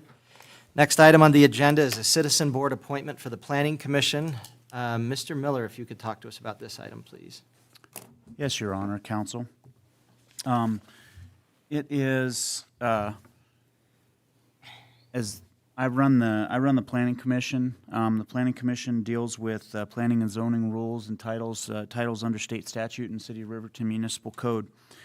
We have a standing allowable membrance of 9 members and 9 full-size members and 2 sub or part-time members. Currently, we are at 7 members, and doing some communication with the public. I've reached out to Mr.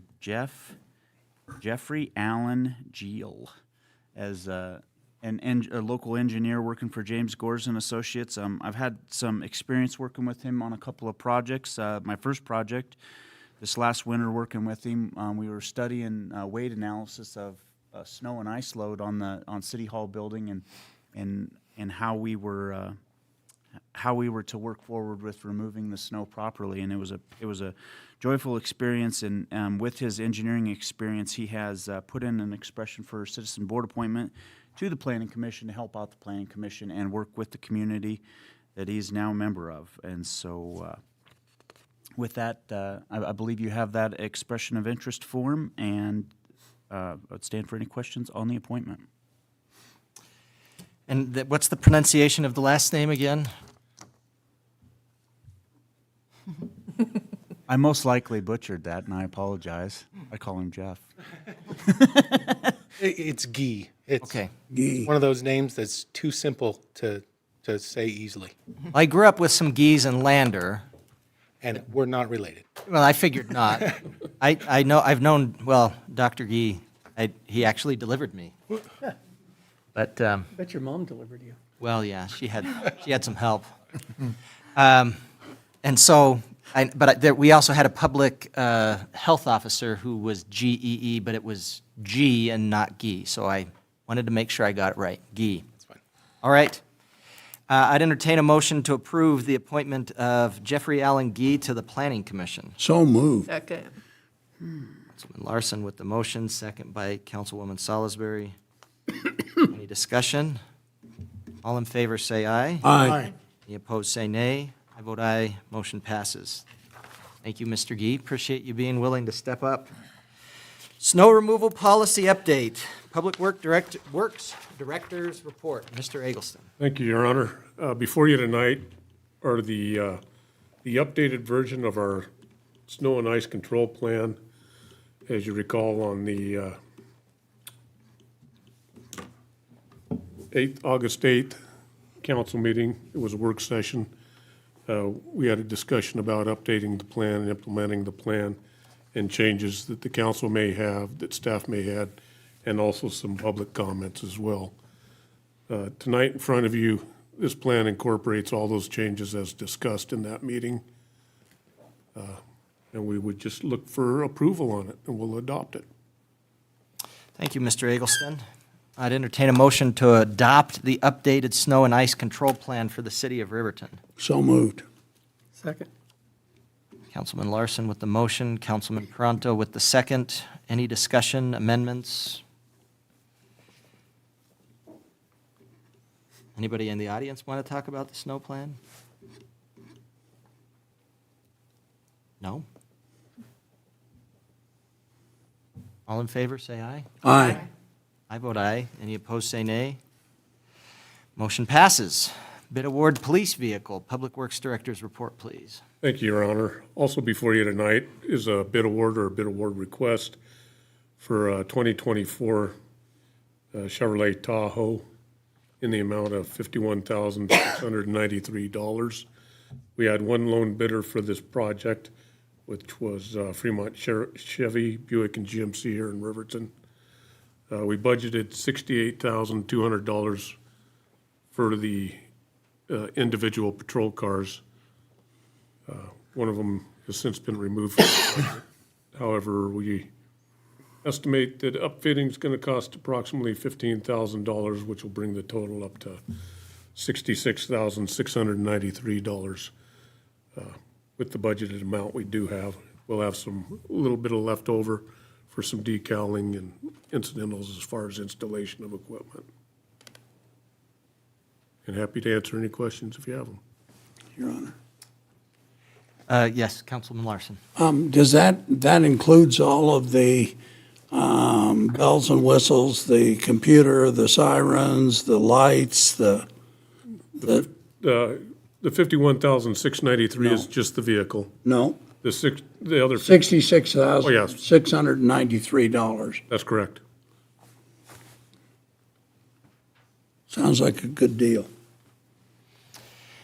I'd entertain a motion to approve the purchase of one new full-size pursuit-rated four-wheel drive 40R police package SUV. So moved. Second.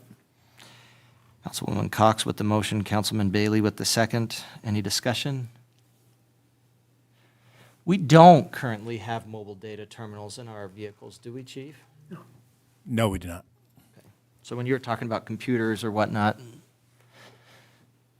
No. we do not currently have those. Well, I mean, what I was thinking, excuse me for thinking, when I was driving 83 miles an hour up the hill on Snidely Lane and was pulled over, the officer looked at my registration and license and went back to his highway patrol car and typed in a bunch of stuff and came up with information. That will not be in your machine? Not with that amount that, on this agenda item. Hopefully in a future agenda item, we'll be talking about expansion of, What would something like that, in addition to our 66, what would that cost? Or do we need it? we definitely need it, but we can't do individual, it's an actual whole system. So we'd have to come back we'll be coming back before council for expanding MDTs and technology for the police department. Councilman Larson, I would note, we had a grant we just barely applied for and learned we did not get for mobile data terminals or MDTs for the vehicles. And part of the beauty of that and why we wanted that and still would like to be able to do that, we were trying to pay for it with a grant, is it would allow our officers, number one, to be able to prepare reports and do other things in the field rather than having to come back here to the squad room and do things there. It would also allow, rather than having to call dispatch, so you're saving a call to dispatch when they're busy as is. Right now, the way that our officers, if you get pulled over, and I would encourage you not to, but if you did, going 83 miles per hour on Main Street, which you shouldn't. It was Snidely Lane. Okay, well, I just wanted to note. Arrest, let's cite him. Then they would have to call the dispatch. They'd take your license, they'd take your registration, they'd call the dispatch, they'd verify. Versus putting that in. Right. To your data terminal and getting it back. I mean, the guy brought up 5-year history of my driving record. Right? How is that? Is it clean? 5 years? Yeah. Of course it is. I've contributed to every county in this state. I'm sorry, Councilman Larson. A lot of toll roads in You the get the state. frequent flyer discount, or? Yeah, I do. But yeah, I will say that I just wanted to make that known. There's things that we would like to do, and one of the big reasons for that discussion for the MDTs was being able to have a more community-oriented policing ability if you're not having to be here preparing the reports, if you can be out on the street. So that's something we've been working towards. As a matter of fact, that's something that the Police Foundation could help chip in for, and so there's a lot of different options, but that's something we've been discussing. Okay, thank you. All right, all in favor, say aye. Aye. I vote aye. Any opposed, say nay. Motion passes. Bid rejection. Street sweeper lease purchase. Public Works Director, report, please. Thank you, Your Honor. The City of Riverton went to bid for a 5-year lease purchase option on July 22nd and opened bids on August 5th. It closed on August 5th. We actually opened the bids on the 7th. 4 companies bid on the project, all of which were over budget. 3 of the bids were non-responsive because they didn't comply with the statutory part of submitting a bid bond with their bid documents. And the 4th bidder was non-responsive because their vehicle didn't even closely meet the specification requested, from engine size to transmission type to main boom size, water tank capacity and hopper capacity. It was all subgrade. Not to mention, like I said, they're all over budget to begin with. It's our belief that we might be able to go back out, tweak our bids a little bit. I don't know that we're gonna be able to do any better with the budget amount we have. I may just hold off on it this year and do some more research next year. This was our first attempt at the new statute change, and it apparently proved kind of complicated for many of the vendors. But at this point, we just propose that we just reject all the bids at this point. Okay. Ms. Harris, in terms of Robert's Rules of Order, can we have a motion for a negative in terms of rejecting all bids? Or would we need to do that in a different way?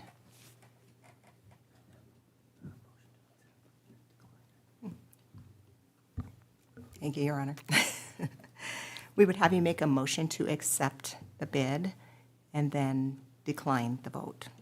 Okay. If we didn't even have a wouldn't even have a motion to We don't have a accept second, it, it just then it dies. would just die. If we didn't even have a motion, it would just die, wouldn't it? Because it's on the agenda to be considered right now. Kind of an odd way of doing things. Does anybody want to make a motion in regard to these bids for the street sweeper? Any motion? Any motion? Okay. Died from a lack of a motion. No motions. Thank you. I just wanted to make sure we were doing that right. Your Honor. Yes, sir. Ask a question. What does a new sweeper cost? Pardon me? To just buy a sweeper, what does it cost? The prices varied significantly between brands. Basically, I believe the highest price one I saw was around $384,000. Wow. That's a lot of money for a sweeper.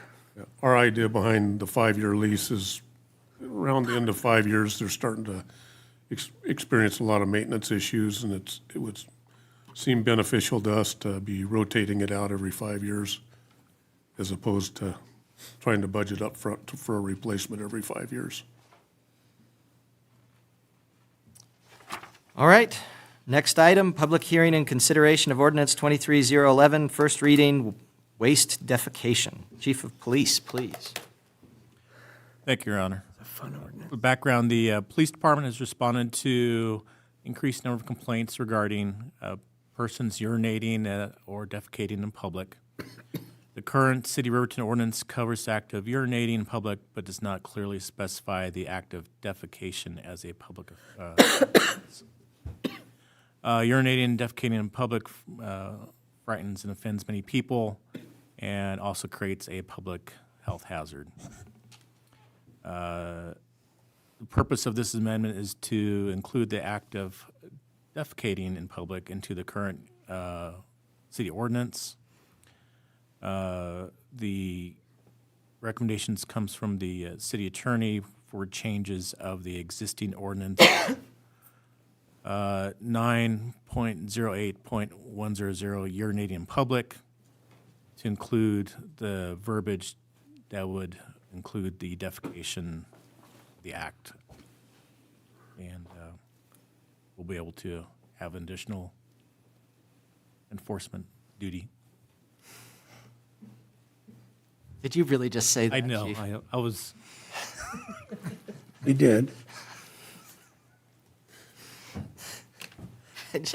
What's the fine? That's what I was going to say. What's the Let's- penalty? Let's get to that. Would the the Administrative Services Director please read ordinance 23011 by title only? Yes, Your Honor. Proposed ordinance number 23-011 on first reading. An ordinance amending Title IX, Public Peace, Morals, and Welfare to revise Chapter 9.08, Offenses Against Public Peace and Decency, Section 09.08.100, Urinating in Public of the Riverton Municipal Code, and repealing all ordinances or parts of ordinances in conflict therewith and providing for an effective date. Thank you. Chair would entertain a motion to open the public hearing. So moved. Second. Councilwoman Salisbury with the motion. Seeing no one, Your Honor, I move we close the public meeting. Sir, Hearing. second. Public meeting, right? Public hearing in the meeting. Hearing. Motion by Councilman Pronto, second by Councilman Bailey. All in favor, say aye. Aye. All opposed, say nay. I vote aye. Motion passes. I declare the public hearing closed. Chair would entertain a motion to adopt ordinance 23-011 on first reading. So moved. Second. Councilman Larson with the motion, Councilman Bailey with the second. Discussion. Penalties. Penalty. What's the penalty for this currently, Chief? I think it's $750.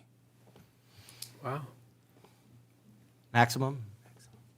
Do you have to catch him in the act, or do you have to? It would take a lot to require officers to take evidentiary value specimens for court.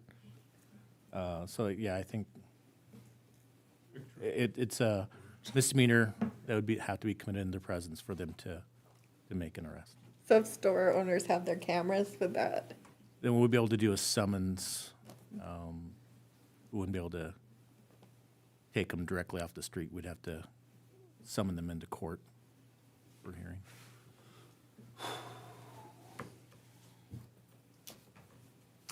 Let's see, it says disorderly conduct, if urinates, defecates. The general penalty says whenever in any ordinance, resolution, or regulation promulgated by any officer or agency of the municipality, any act is prohibited or declared to be unlawful. So if we're saying is guilty of disorderly conduct, I guess you'd read that as being something that is declared to be unlawful or an offense or a misdemeanor, or the doing of any act is required, or the failure to do any act is declared to be unlawful or an offense or a misdemeanor, and no specific penalty is provided thereof, shall be punished by a fine of not more than $750. I think we'd fall under that. Does that answer the question? Yep, thank you. We happy with that as a penalty? Well, my question is most of the time you're going to be penalizing somebody that doesn't have the funds in the first place. So he's not going to pay the fine, and now what? Mm-hmm. Does he go to jail? That does happen in the city court, yeah. I will say that sometimes with Judge McKee, we have people that are not paying a fine. There'd be a warrant that would go out for not paying a fine, and then you'd be arrested, and you'd be brought before the judge, and she would say, hey, you're supposed to pay this fine, you haven't, and set up a payment plan. She does also allow for fines for intoxicated individuals to attend AA meetings, gives them credit against their fines of, I think, $10 a meeting, or at least traditionally, may not be doing it right now. I haven't been to city court for a little while. So generally speaking, it'd be a fine, or if it's like a public intox, doing AA meetings and providing proof, and then you pay off the fine that way. Can I ask one more question, sir? Chief, what are we talking about, numbers or quantities or? Tons? The Episcopal Church and rallying around them have a lot of piles. Events. So the current system that the police department uses, it's kind of hard to pull exact numbers. So it would take some staff to use some numbers. It's kind of an older system. I'll tell you this would help when cases that an officer may have just a public intoxication. This could be a second offense, usually associated with that behavior, and not only would they have a charge of public intoxication, but having this as a secondary charge. So in case the judge or whatever wants to try to plea bargain, there's still two charges that this defendant is facing rather than a simple public intoxication. It gives us more leverage. Yes. Excuse me. Would it be I guess just on that note, maybe this is something we should talk about for the next read, and maybe we could talk to Mr. Sollers about. Is there any reason we can't add to this that as part of the penalty you could be ordered to clean it? community service? Cruel and unusual. I don't know. You can't pay, why can't we? If it's your own. Can we substitute community service for?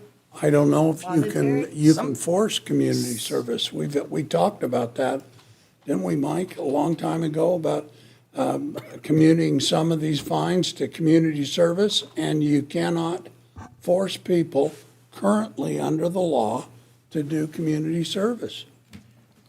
And I'll tell you, Councilman Larson, there's judges that will see things differently. I know that, for example. Yippee. Well, yeah, I mean, everybody sees things differently. But for example, Judge Roberts would give individuals opportunity. He would say, you're either going to spend 10 days in jail. This is how he would treat most first-time thefts. You're either going to spend 10 days in jail or you go do 10 or 20 hours of community service. And they'd have to have a list that would be provided by the clerks. They'd have to bring in something signed by the individuals that they do it for. So that'd be like PAWS, that kind of thing, the public library. And so Judge Roberts did that. Now, Judge McKee has, generally speaking, had a different opinion on that. I think she has thought that if we ordered people to do community service from the municipality side at least, we open ourselves up to, if somebody gets injured or whatever, how are you going to handle that? Workers' comp? Or, so that's been her concern that she has expressed. Now, I will say that's good, bad, or indifferent, and maybe she's right. So I guess I'm just saying this might be a good discussion to have at the next meeting, because at the very least, we've had citizens talking about people defecating, urinating in public, and being able to say, okay, well, part of the penalty is now you're going to have to go clean that up. And if you get hurt cleaning it up, it's not our fault. Yeah, so I don't know how that works. So that's. Sign this waiver. Yeah. But, I mean, at the very least, you could say, well, okay, if you're willing to clean it up to commute part of that fine, saying that maybe you'd have to sign the waiver if you want to commute that fine in that way, then at least you have an option to pay the fine or commute the fine. I don't know. Mr. Ridgway, what do you think? I'm just kidding. I won't. I think that's a good idea at this point of discussion. I think it would be a good discussion for second reading. Your Honor, and I'm 100% behind us improving this regulation so that it has a little more capacity. The problem we run into is, as we've discussed, okay, we've got people who don't pay their fines now for public intoxication. So you can fine for public intoxication and defecating in public and jaywalking and, being a pain in the hind end, but they don't have any money, okay? And they don't care, There's some okay? consequence. There's a point where, what are you gonna do to the guy that sleeps under a bridge, and doesn't have anything to his name other than the clothes he's wearing? It's all great, and I agree, and we ought to make people follow the rules, but at that point, yeah, there's nothing you can do to them. And I don't believe in throwing them in prison for 6-month vacation. peeing on the sidewalk, okay? But, I mean, that's doing nothing but costing us money, and we're, some real criminal ought to be put there. But, it's a good thing, and we need to keep adding more teeth to the rules, but I don't know if this is gonna solve the problems that we've been discussing, earlier in the evening, because, I don't know what you do to people that don't have any farther down in the gutter to go. Well, I will say, in terms of the officers being able to enforce it, that's part of the problem. Some of this stemmed out of discussions that I'd had with officers where they were saying, we had this guy that we knew had defecated somewhere. I mean, you don't necessarily have to see someone defecate somewhere to know that they did it. Yeah. You see a person walk over here, you lose sight of them for a minute, and then they're walking away, and now there's a pile of human refuse there. It's quite frankly something that circumstantial evidence can be used as well as any other kind of evidence when it comes to being able to enforce the law. So I agree about concerns about, okay, well, how do you enforce it? I also agree about, well, what do you do? And so that's why I'm saying if we had other tools, if we could specifically say this is something where you would be required to clean it as a way to have it part of the penalty, I don't know, maybe that'd be a discussion we'd want to have. You want to chime in, Mr. Ridgway? Mr. Ridgway and I went to law school together at UW. We actually, didn't we compete against each other? in a, We did, Mr. Mayor, yeah, in the appellate advocacy competition in like 2010 or something like that. Just in thinking about it, the only other thought that I would add to the discussion is you could deal with the penalties by policy, not as a matter of part of the ordinance itself, as long as you've got enough discretion in the ordinance for the sentencing judge to deal with the problem.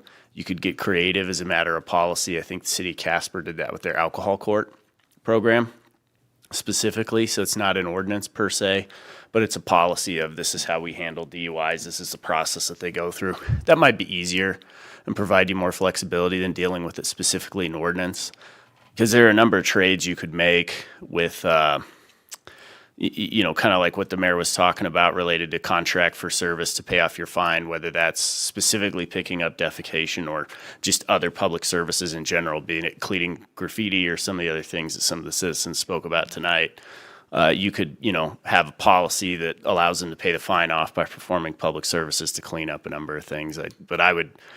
My 2 cents is you look at it as a matter of policy, not as a matter of ordinance. Otherwise, you get to come back, do 3 readings every time you want to change it. Yeah, it's a good point. Well, and actually, it'd be easy enough if you wanted to make more tools for penalties, we could easily change 1.2.010, which is the general penalty, and make it possible for every ordinance, not just this one either. Main thing is the policy's got to be the same for everybody, because otherwise, Mr. Mayor, then you'd get into problems with, treating people differently under a sentencing guideline. But yeah, that's my 2 cents. Thanks for chiming in. I'm glad you're here. All right, any other discussion on ordinance 23-011? We don't have to do a roll call vote for first, do we? No. All in favor, say aye. Aye. I vote aye. All opposed, say nay. Motion passes. All right, now what Mr. Ridgway has actually been waiting here for. Public hearing and consideration of retail liquor license transfer of ownership from Starting Gate LLC to 307 Horse Racing, Inc., not rating. Administrative Services Director's report, please. Thank you, Your Honor. Mayor and council, before you tonight for consideration is a retail liquor license transfer application submitted by 307 Horse Racing, Inc. The license is currently held by the Starting Gate LLC, operating at its current location at 1409 West Main Street. 307 Horse Racing will operate out of the same location. The applicant has submitted all of the necessary documentation and paid the required transfer fee. Upon review of the application, the Wyoming Liquor Division noted that the current license holder was on a sales tax hold with the Wyoming Department of Revenue due to a delinquency in paying sales tax. Today, the staff received confirmation that the matter has been resolved. Pursuant to state statute, the liquor license cannot be transferred until the license has been certified as complete by the Wyoming Liquor Division. The Wyoming Liquor Division will provide final approval of the application this week. Proper notice to the public has been advertised. Therefore, the staff recommends conditional approval of the retail license transfer to 307 Horse Racing, Inc. upon the Wyoming Liquor Division certification. And I would stand for any questions you have. Thank you. I would entertain a motion to open the public hearing regarding the transfer. So moved. Second. Councilman Larson with the motion, Councilman Bailey with the second. All in favor, say aye. Aye. I vote aye. All opposed, say nay. Motion passes. I declare the public hearing open. Hearing will be conducted in accordance with state statutes and other applicable laws. I'd ask those wishing to address the council on this item to come to the podium, identify yourself for the record. Is there anyone in the audience who wishes to speak about this item? Oh, goody.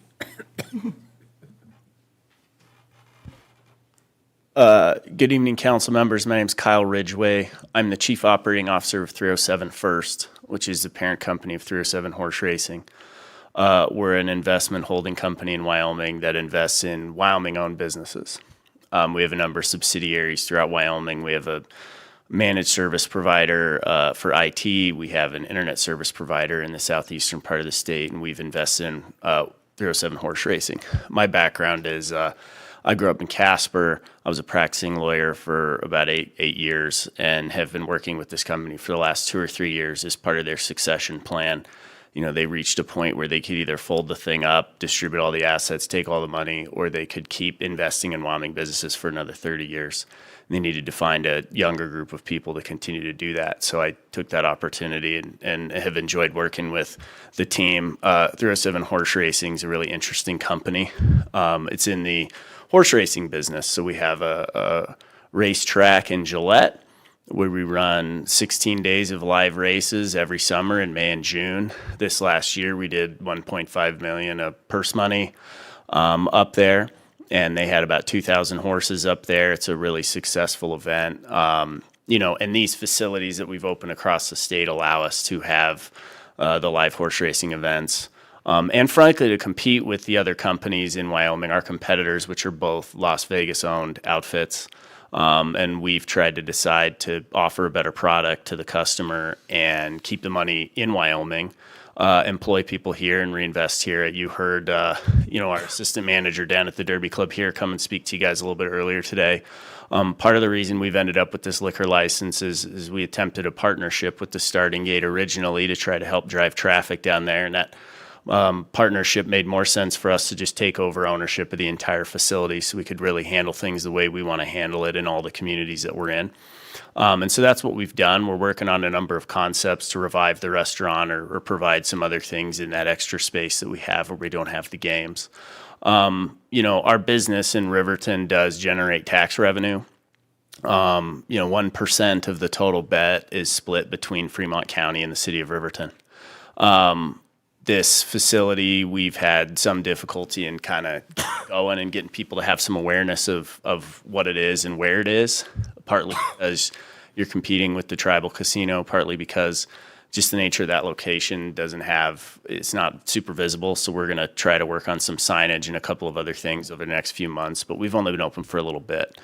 But ideally we're generating, $100,000 or $150,000 a year of brand new tax revenue for the city of Riverton out of that facility if we can get it going the way we want, which would, not plug all the holes, but help. And so we have a number of events we're doing this month.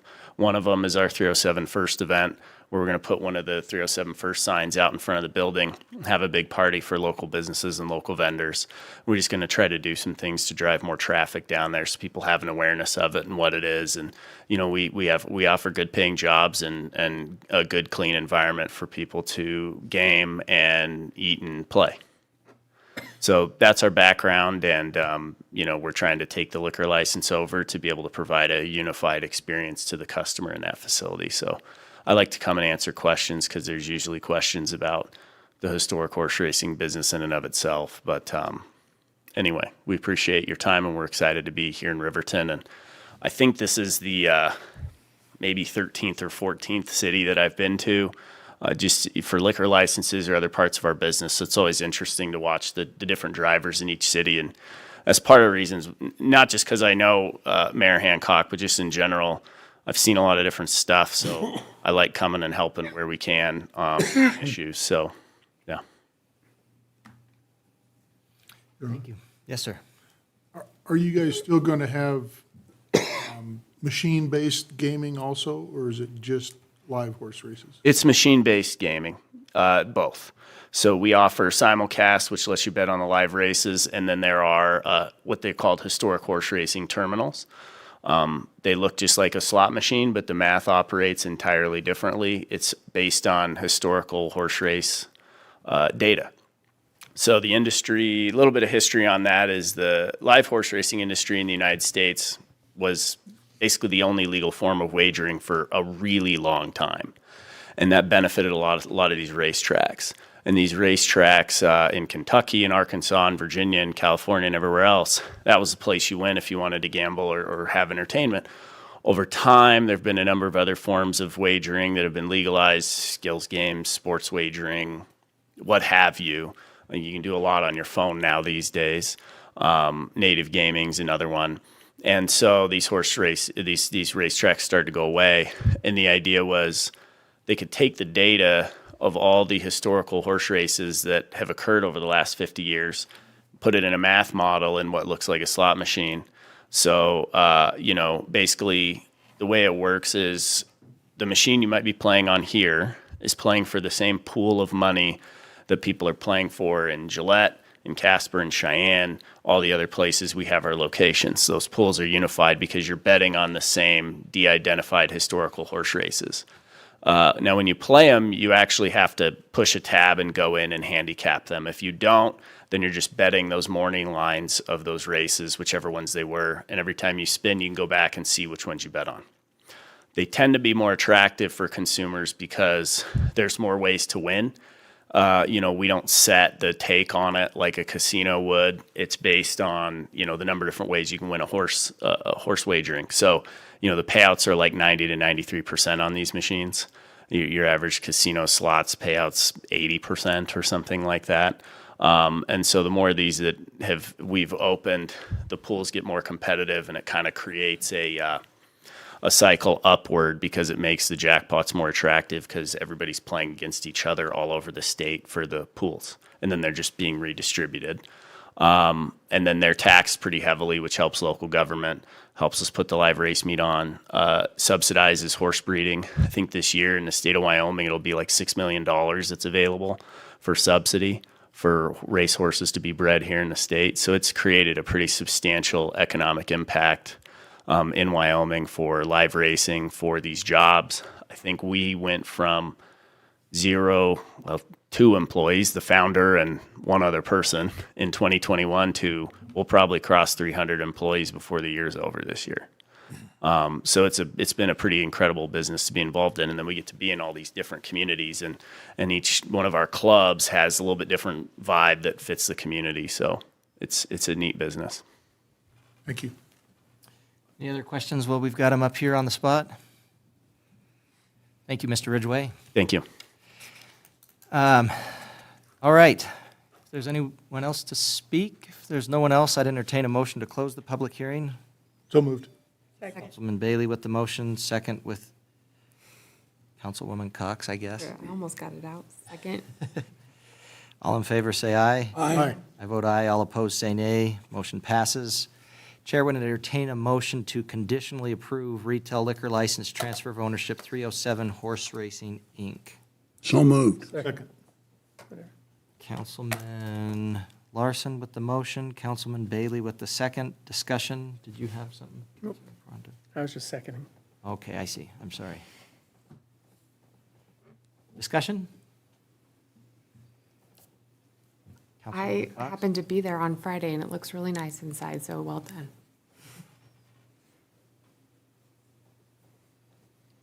Yeah. I was there for the grand opening.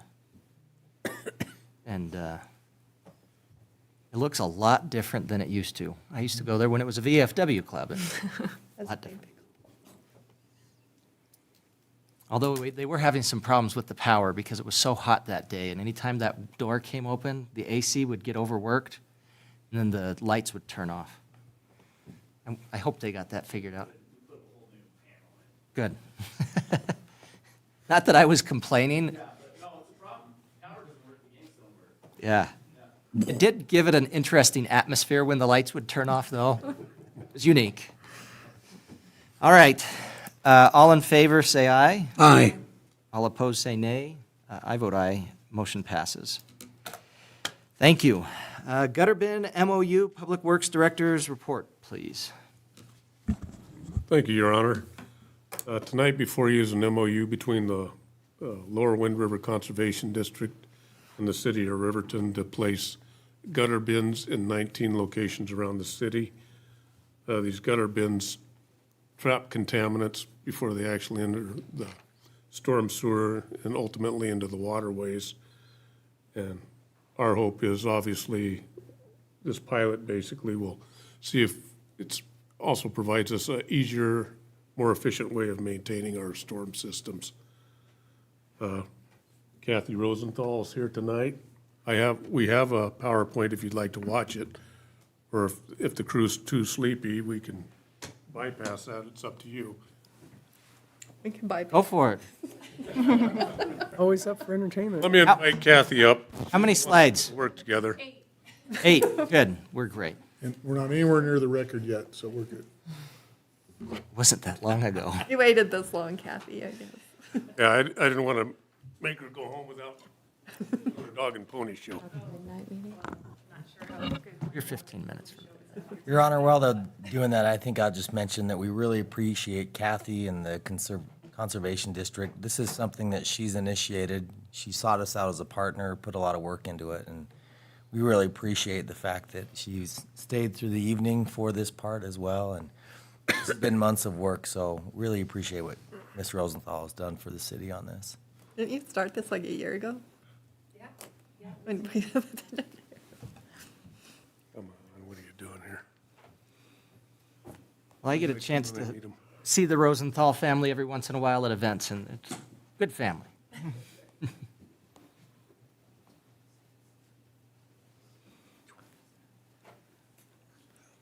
Well, I guess while they are pulling, okay.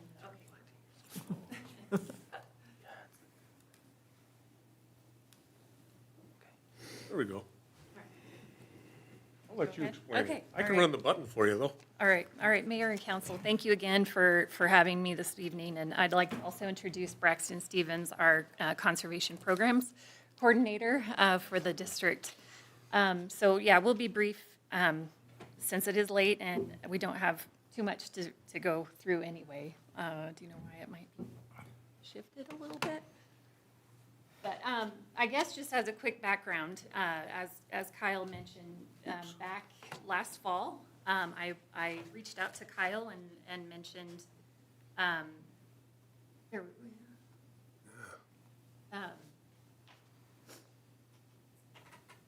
It's just going to be a Okay. pain tonight. all right. Too late for me to think about it. Yeah, that's all right.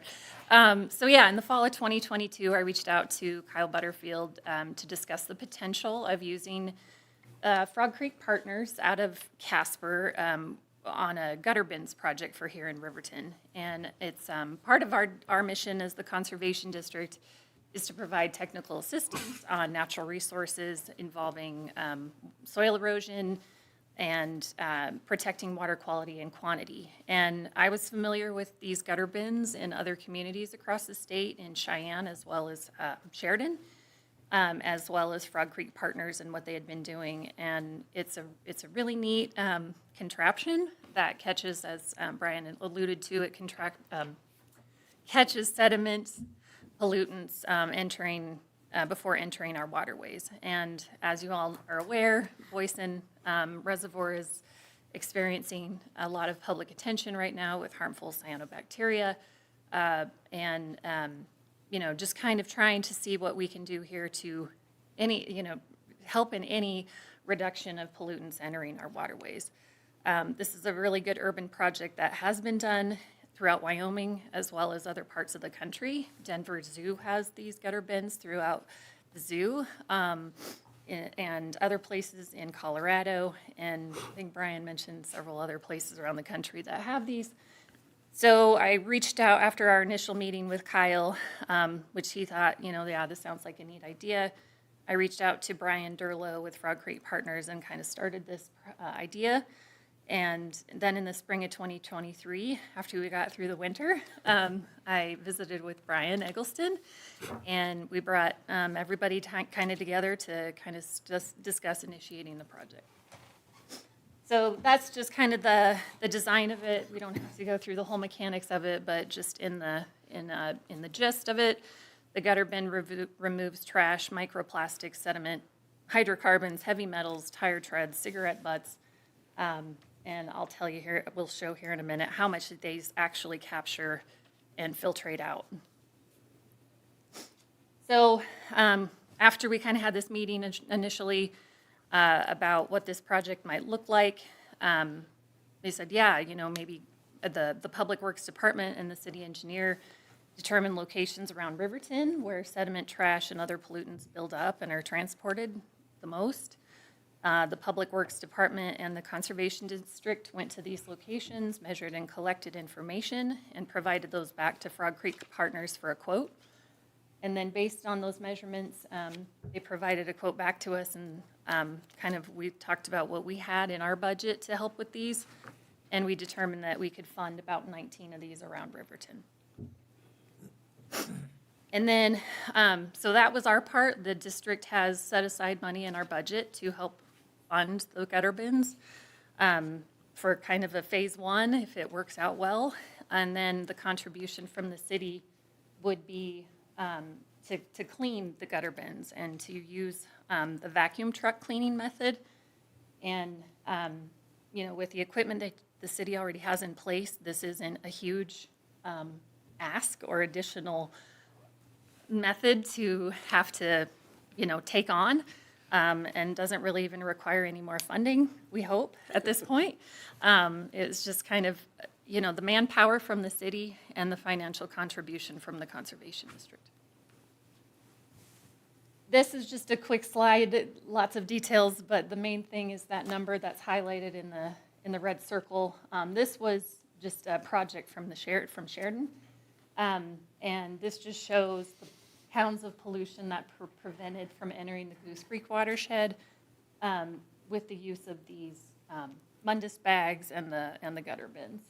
So, 2,309 pounds had been captured with the bins that they had put in their system.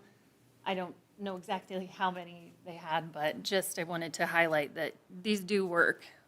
This isn't just a brand new thing that, is hope it takes effect. It's in use in several areas, and even in Wyoming. It looks like they just had 12 there too in Sheridan, and we're talking about 19 here. Is that right? I thought they may have had more eventually, but maybe that's it. Maybe that's all they had in Sheridan. I could get that number for you, Mayor, and let you know. But yeah.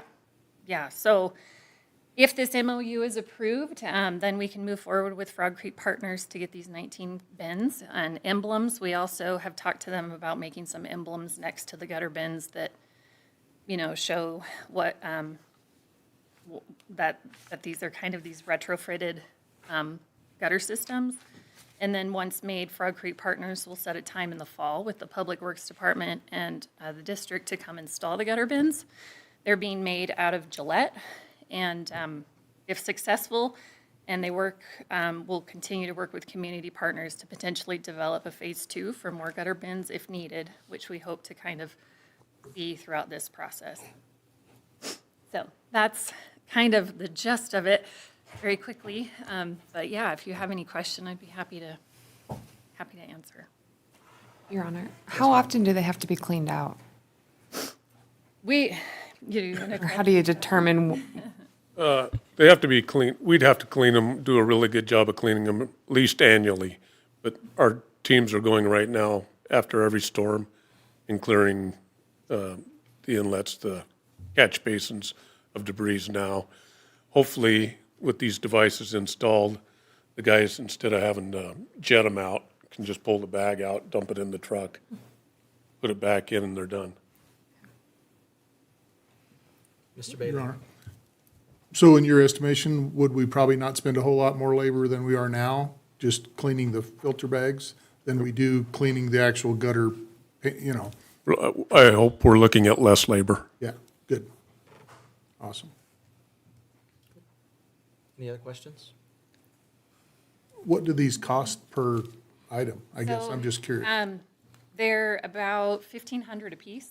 Okay, And that's, we're looking at about $29,000 right now that the district will put forward for this phase. That's kind of even actually a little bit more than we had in our budget, but we wanted to see, we said, let's just kind of put up one more on that we could. We did kind of reach out to some other organizations to see if they'd like to match and contribute, and at this time, it just wasn't on everybody's plate. But again, we're hoping that if these work and we can kind of, if they're great for our system, and maybe we'll continue reaching back out. School District 25. it's a great idea. Yeah. You got any money? Great. Thank you very much, Kathy. Ms. Rosenthal. Yeah, they haven't come to us yet. All right, Chair would entertain a motion to approve the MOU between the Lower Wind River Conservation District and the City of Riverton. So moved. Second. Motion by Councilman Larson, second by Councilwoman Cox. Any other discussion?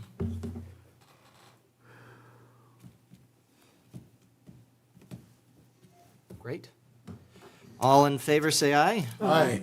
Any opposed, say nay. I vote aye. Motion passes. Well, thank you for coming in. Thanks for hanging in with us. Thanks for hanging out with us tonight. It's getting empty, Mr. Cassidy. All right, replat Woodridge Estates, Lot 1, Block 17, Ablard. Community Development Director's report, please. Absolutely, Your Honor, Counsel. Before you tonight is a replat for the Woodridge Estate subdivision, is bordered by Pure Gas Road and Webwood Road. Several sections, Pure Gas Road and North 16th East as well. Several sections of the subdivision has already been developed into single-family homes for residents. Lot 1 of Block 17 is a long section of land located on Webwood and North 16th East. Amanda and Jason Ablard have petitioned to replat Lot 1, Block 17 into 4 new lots. Lots 1, 2, and 3 are being divided into 3 buildable residential lots on the south end of the portion. Currently have water and sewer access from Redwood Drive, which is already existing. Those tap locations are already existing for those facilities. Lot 4 of the proposed replat, there's a slight typo here, has sewer and water access from Webwood Road itself. Water's on the north side of Webwood Road on the northeast corner of Lot 4.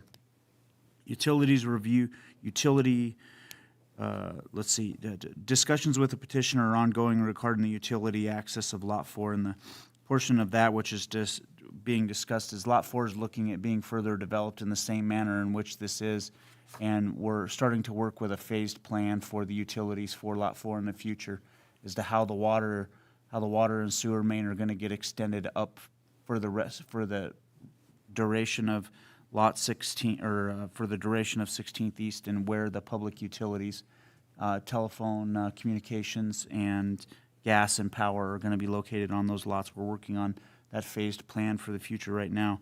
This here is for the lots that have existing facilities on them. Utility reviews were sent to all utilities in Riverton with no exceptions. No exceptions being notated in the water access for Lot 4, like I said, is covered by water access on Webwood itself. The lots are currently zoned the existing plat is currently zoned R2, and the lots are being considered to be zoned R2 in that concept. The City Planning Commission recommended approval on August 17th, 2023. There's no current budget impact, and it's a recommendation to staff that City Council approve the replat of Woodridge Estates, Lot 1, Block 17, and I'll stand for any questions. Thank you, sir. Councilman Larson, you had a question? I thought all of this land was commercial. We dealt with signs up there this spring where it was C1 going to see something. And I was under the impression that that whole area was owned by the company out of Arizona. Obviously, I'm making a mistake, so. But these are all going to be residential? Yes, all of the lots on the east side of North 16th East between Webwood Road moving south, the lot that we discussed prior to that. Was this one? Semi-confusing because that's This is also Lot 4 referred that to they're as Lot talking about 4. now. This is where we talked about it. But it's Lot 4 in a They're different right block. here. Oh, okay. All right. Yep. So that lot over there is still the CP lot as it was zoned, and that zoning request got denied. This is Lot 4. So we're above 16th East on the right-hand side. Right. Correct, yes. This is the duration Lot of 4. our This east is lots on Lot North 4. 16th East. Okay. Because on the original plans, those are all 25-foot frontage by 105 feet. Yeah, so in I believe, and correct me if I'm wrong, I know you know the history about it as much as I do. I think 1982 or 1983 when Pulte Homes vacated the rest of that plat, that was all that was all moved back to one single large lot, and since then, the Ablards have purchased that, and it's been, those lots were vacated. Oh, okay. They were vacated, and now the Ablards are looking at developing a very similar manner, and all the lots that they're building are the same. Lots 1, 2, and 3 are the same dimension of the lots to the south of those lots. They're Wonderful. same dimension, same size, and same moving forward forecast. Wonderful. Thank you. Thank you. Anything else, Mr. Miller? Commercial, like, cut right across there. To add? Commercial, this is Before we- R2, this is all R2, and these are R2. He's just showing him the chart. And that is This what is we're right talking now R2, we're talking about right here. Okay, cool. Zoning map right there. Chair would entertain a motion to approve the replat of Woodridge Estates Lot 1, Block 17, Ablard. So moved. You moved. It's all right, you got it right. All right, motion by Councilwoman Cox, second, Me. Councilman Larson. Any discussion? All in favor, say aye. Aye. I vote aye. All opposed, say nay. Motion passes. Resolution number 1477, Department of Justice Grant Application. Chief of Police's report, please. Thank you, Your Honor. Each year, the Justice Assistance Grant Program gets awarded to cities. Last year, Riverton was awarded around $10,000. This year, they have earmarked of $14,000 and some change for us to use as needed for upgrades and repairs of different systems within the police department. This year, the grant was prepared by our lead dispatch supervisor. There's 4 areas that were identified as far as needing to repair or upgrade. That includes the Zybex table base for the console dispatch center. What that is it helps support the working console so it can move around depending on how tall a dispatcher might be. So they're there for 10, 12 hours at a time, so it's better for them to work off of. We need to change out the network time protocol clock so that the officers' times that they get for calls of in progress and time stamps is important for court proceedings. Completion of a rotary filing cabinet that the dispatch has maintained some legal records at hand for the officers. And the biggest one is the procurement of the Everbridge mass notification software system. This system will allow us to send out alerts to the entire community, either by blocks at a time, areas at a time, or the whole community. This concern was brought up when we had the Ashanti alert a month or so ago. That system does not allow us to have kind of allow a lot of things that this system will allow us to do. That alert basically will bog down our dispatch center. If you had that alert on the Ashanti alert and you went to go press your smartphone to see what it read, the default was you called that phone number, and we had hundreds of phone calls just because people were looking at their smartphones. So this system, I used a similar one, another agency, and if we had a police type of situation in a small block where we had to notify a specific block of all the residents in that area that there's some police activity that they need to be notified about, within a minute they get notification. We also looked into expanding other areas where we can send out this notification, not only for police, but should the city want to send out notifications for if we had let's say a public works concerned, a certain roadway may be closed, or a topic recently is snow removal. If we're going to need to send some equipment, where we would able to send out a message that the equipment would be in a certain area, maybe something that wasn't planned. So it's basically the money that has been allotted, we're going to be used for these 4 items that were identified as needs, and just a formality of us presenting this to council for a resolution. I'll be happy to answer any questions. Thank you, Chief. Would the Administrative Services Director please read Resolution Number 1477 by title only? Yes, Your Honor. Resolution number 1477, a resolution of the governing body of the City of Riverton authorizing the submission of an Edward Byrne Memorial Justice Assistance Grant to the Bureau of Justice Assistance to repair one dispatch console, purchase an NTP clock in the Riverton Police Department Dispatch Center, and purchase Everbridge software for the Riverton Police Department. Thank you. Chair would entertain a motion to approve Resolution 1477 for the submission of the Edward Byrne Memorial Justice Assistance Grant. So moved. Second. Motion by Councilwoman Cox, second by Councilman Peranto. Discussion or amendments? All in favor, say aye. Aye. Any opposed, say nay. I vote aye. Motion passes. Thank you, Your Honor.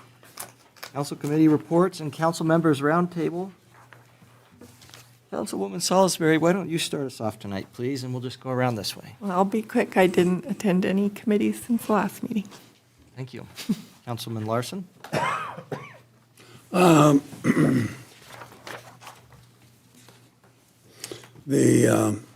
solid waste district is progressing on the Lander transfer station, which is about 25% complete, whereas Du Bois is about 60% complete. The waste collector of solid waste in Lander is starting to complain or realizing that they're going to have to buy additional truck units to meet the goals of shutting down Lander landfill and directly taking it to Sandral. And they have asked the Solid Waste Board to change their minds, and that's not going to happen. The intertribal Arapaho and Shoshone the Shoshones have come to an agreement for a year or 6 months extension of their current contract to send their solid waste to Lander, and Arapahoes have not bitten yet.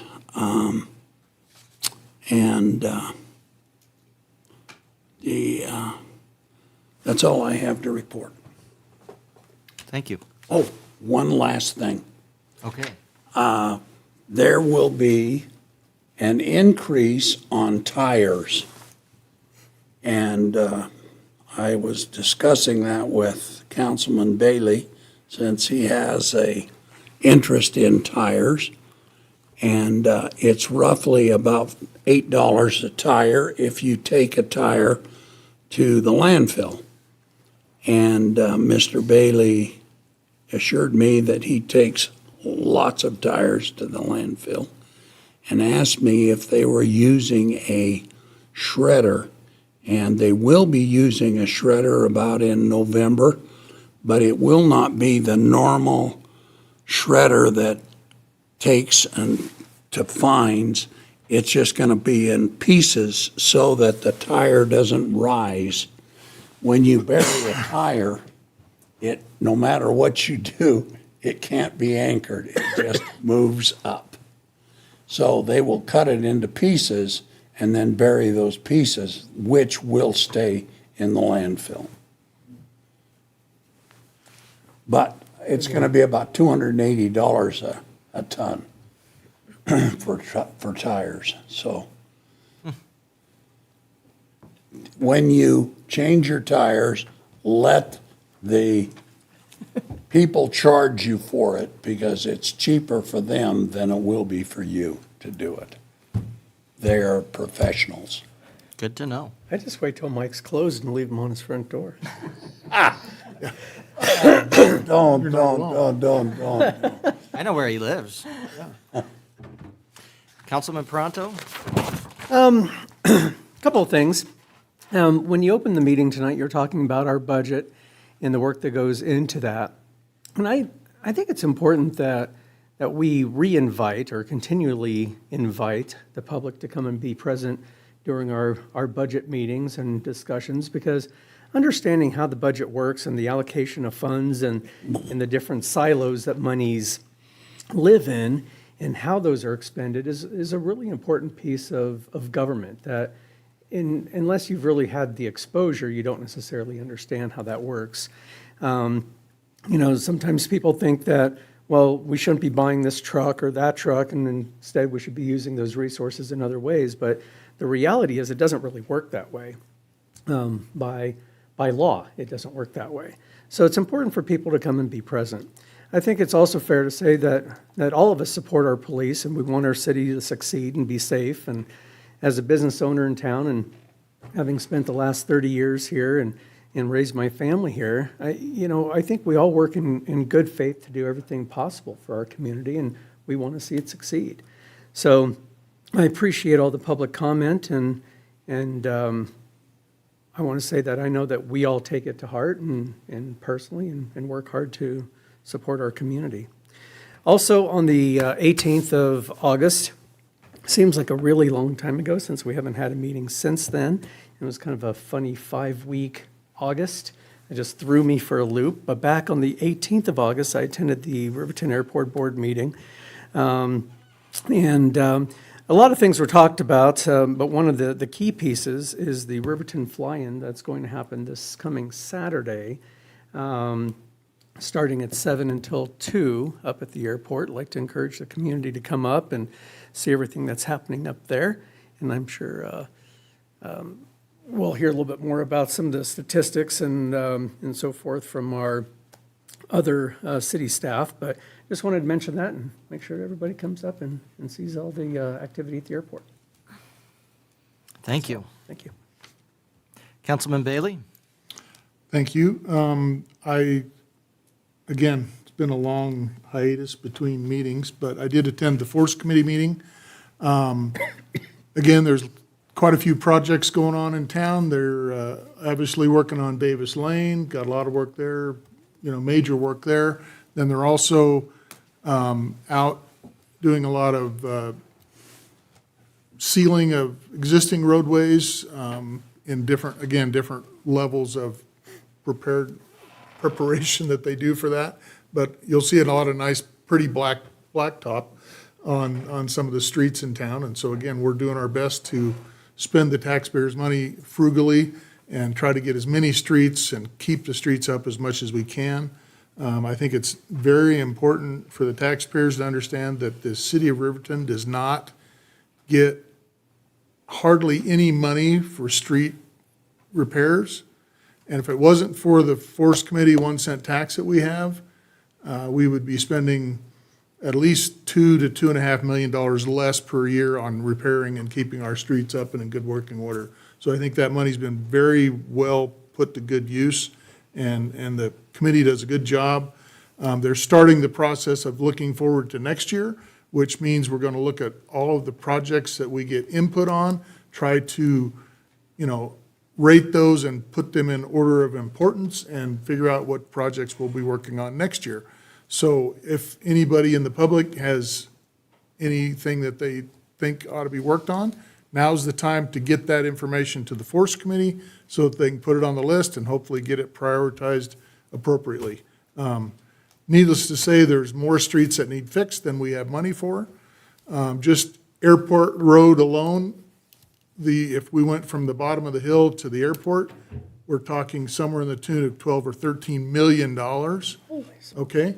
And we generate about $2 to $2.5 million a year in that fund. So if we just did Airport Road, the next 5 years' money is already spent. So, I mean, we've got to prioritize. We try to do lots of little projects so everybody gets something and not lots of big ones, but hopefully we can find some additional help to get Airport Road done, because it is deteriorating quickly with all the truck traffic and additional volume. The other meeting that I attended was the airport board meeting with Dean and the other folks. And again, the ridership on the airline has been very good. I think we're easily going to go over 15,000 people this year. And so, people are using the airport. It's doing well. I just heard today on the radio that United shut down operations for a little bit of the morning, but I think our plane got out before they shut it down, and they didn't have to come back till they got it back open again. So we lucked out on that one, so. I got to attend the grand opening of the CWC Equine Center, and that's a very nice facility and a great addition to our community. That is one big building. You don't realize until you get in there, and they got horses running around in there and all kinds of stuff, and there's room for a lot of people, and they did a really nice job. There's pens and stuff where the students that are in the CWC program will have a place that they can put their animals. I didn't realize that most of these college programs, the students are responsible for finding their own horse boarding and all that kind of stuff. So it's a great addition to our community. I hope to see lots of good horse events. One of the things that Dr. Tyndall said that I remembered from a while back, but Fremont County is we're the 8th largest horse county in the United States, which I think is pretty cool. So again, equine science and all the horsemanship stuff, it's a vital part of our economy. So I think that'll really help it grow. So, and I'd like to reiterate what Dean was talking about. All of us are sitting up here and we care, and that's why we're here. Okay, we're not here for the money. Okay.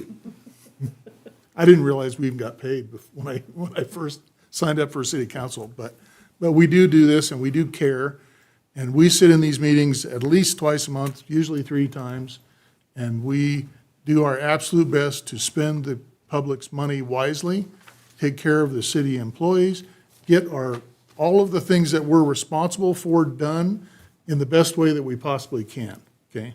And this process goes slow on purpose, and I'll be the last guy to tell you that I own my own business, and I get to take input from people, and I make a decision, and I move on.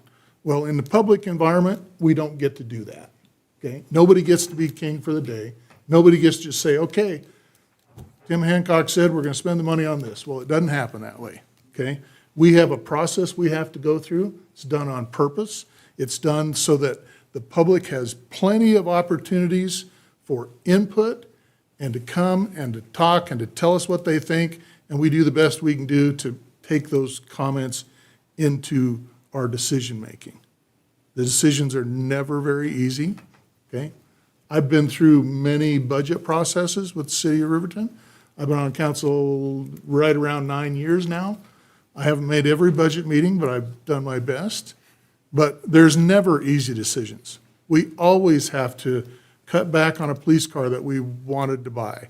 We've always got to put off a street sweeper because we can't afford to buy another one right now. I mean, so just like in our everyday lives, we don't just get to have everything we want. We have to deal with how much money we have and try to spend it the most wise way that we can, okay?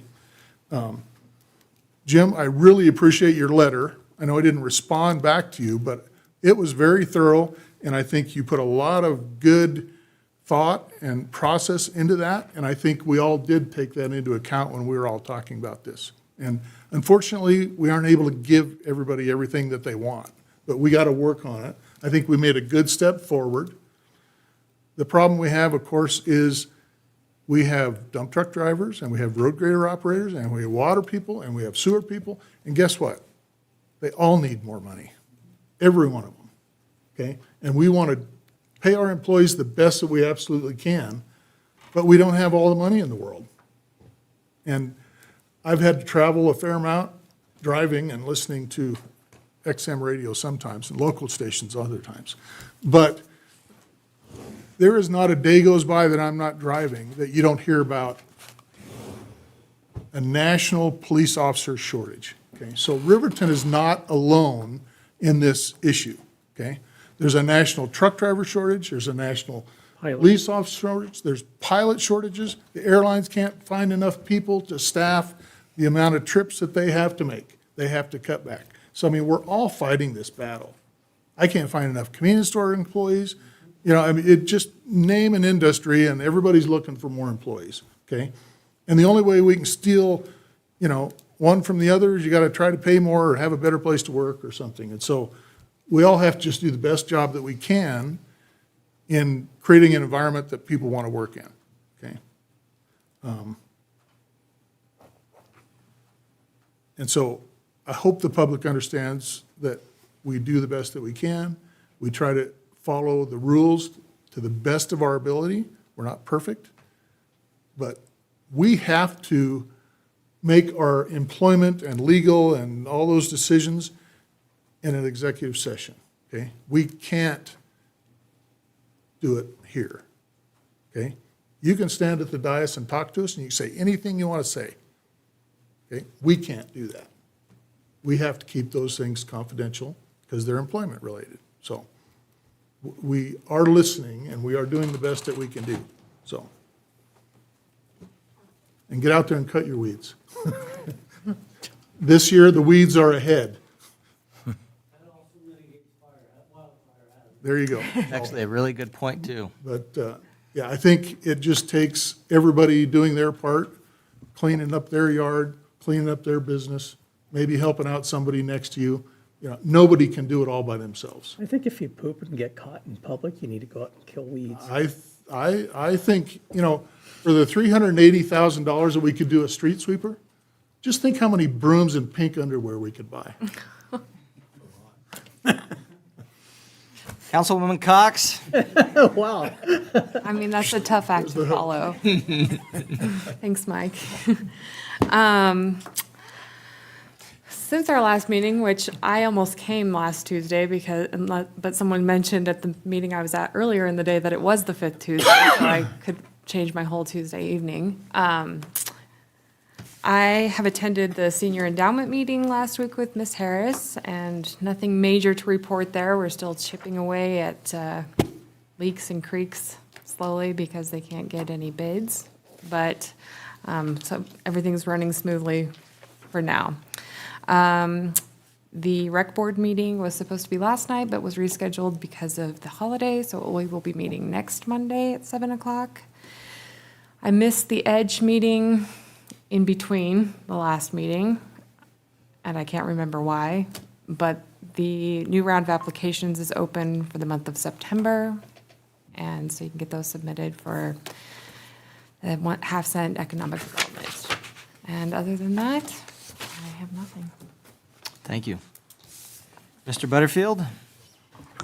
Thank you, Your Honor. I just really want to first start by saying we're sad to see Jeff Smith go. He started with the city of Riverton in 1983. I will not tell you how old I was in 1983. But I was really young. So he's provided a great service to our community and a longstanding employee, and we're happy that he reached the point where he could retire and enjoy other parts of his life. So congrats to Jeff for that. We do have a Force Committee meeting this upcoming Monday. That's at 11 o'clock, and we do welcome anybody from the public to attend that because, as Councilman Bailey mentioned, that committee and the 1% tax is very helpful in addressing the needs of the city of Riverton when it comes to infrastructure. There's a Planning Commission meeting also this week. That'll be this Thursday at 5:30. 5:30. There will be an airport board meeting, not this Friday, but the following Friday. That's at 8 a.m. And thank you, Mr. Pronto, Councilman Pronto, for mentioning the Wings and Wheels. A lot of credit goes to Mr. Paul Griffin and Mr. Brian Eggleston for working with several community members to bring this about, and we invite the public to participate and enjoy that opportunity to look at big trucks and cool cars and airplanes. Missy White, the chair of our FAST committee, is attending the airline rendezvous this week and representing the city of Riverton and our air service cohort as air service providers from across the nation gather and talk about the industry. The Select Legislative Committee on Air Transportation is also meeting, and she will be there representing us, as I felt it was more important for me to be here tonight at this meeting. We do have great news when it comes to air service. We ended the month of September at 10,113 enplanements. That now marks the third year in a row that we've hit the 10,000 threshold. We've worked very hard to establish that and to exceed it. And we beat that threshold versus last year, which happened in the very first week of October, and the year prior that happened in September. So I think we're doing good things in that regard, and we appreciate the work of our FAST committee, our airport employees that are making that happen. So 10,113 as we ended September. August. Yeah, let's do August. Thank you, sir. Let's do that.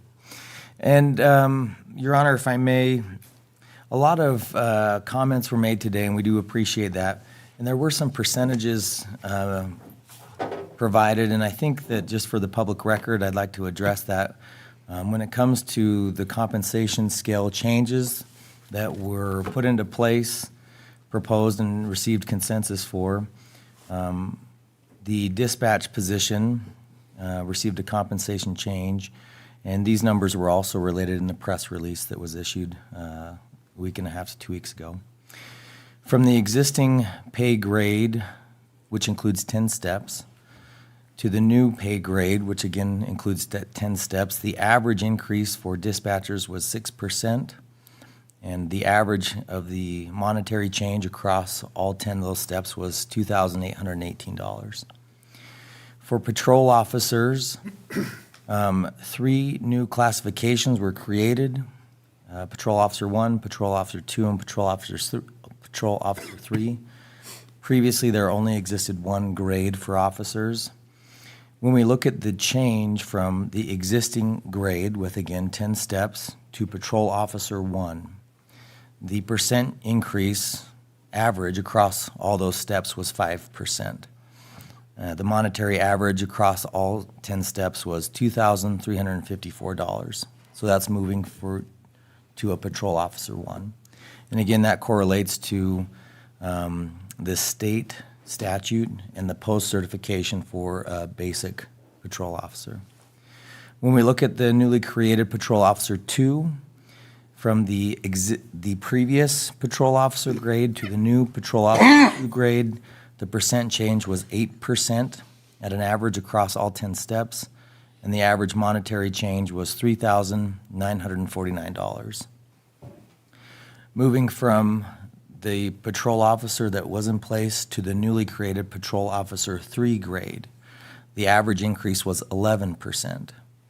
Or an average of $5,815 across all steps, and that's annually. The detective position was also reclassified. That represented a 7% average increase, or $4,064. The sergeant position or grade was also reclassified. That was moved to what was previously the lieutenant grade. And there was a change after we issued the press release on this, as you're aware. The lieutenant grade that the sergeants were moved to was previously part of our compensation scale in the exempt area, not the non-exempt area. Our sergeants are non-exempt to the Fair Labor and Standards Act, meaning they can receive overtime.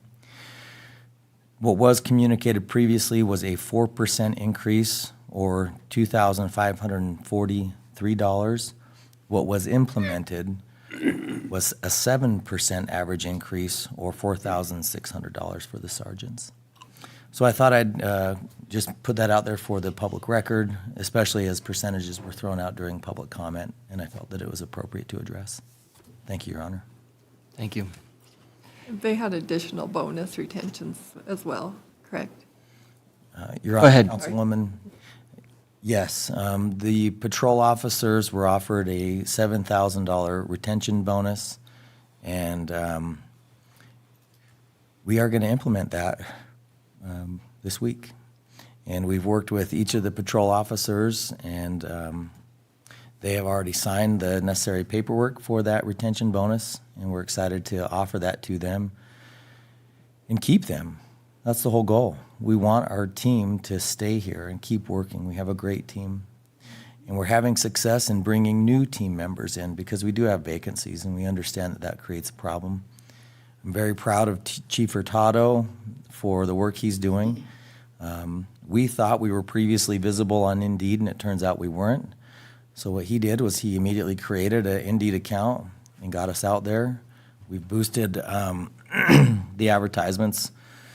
Previously, we were always on government jobs, but we've also boosted onto ZipRecruiter. And from that, as Mayor Hancock has reported, in just 8 days, we've received more applications than we have in a very long time. I think that has to do with our efforts to be more visible, but I also think it has to do with your efforts as a council to adjust the compensation and to become more competitive. And I think these efforts are showing that we're moving in the right direction. And I think we need to keep moving in that direction, but we're definitely moving. Thank you, Your Honor. Thank you, Mr. Butterfield, and I appreciate that.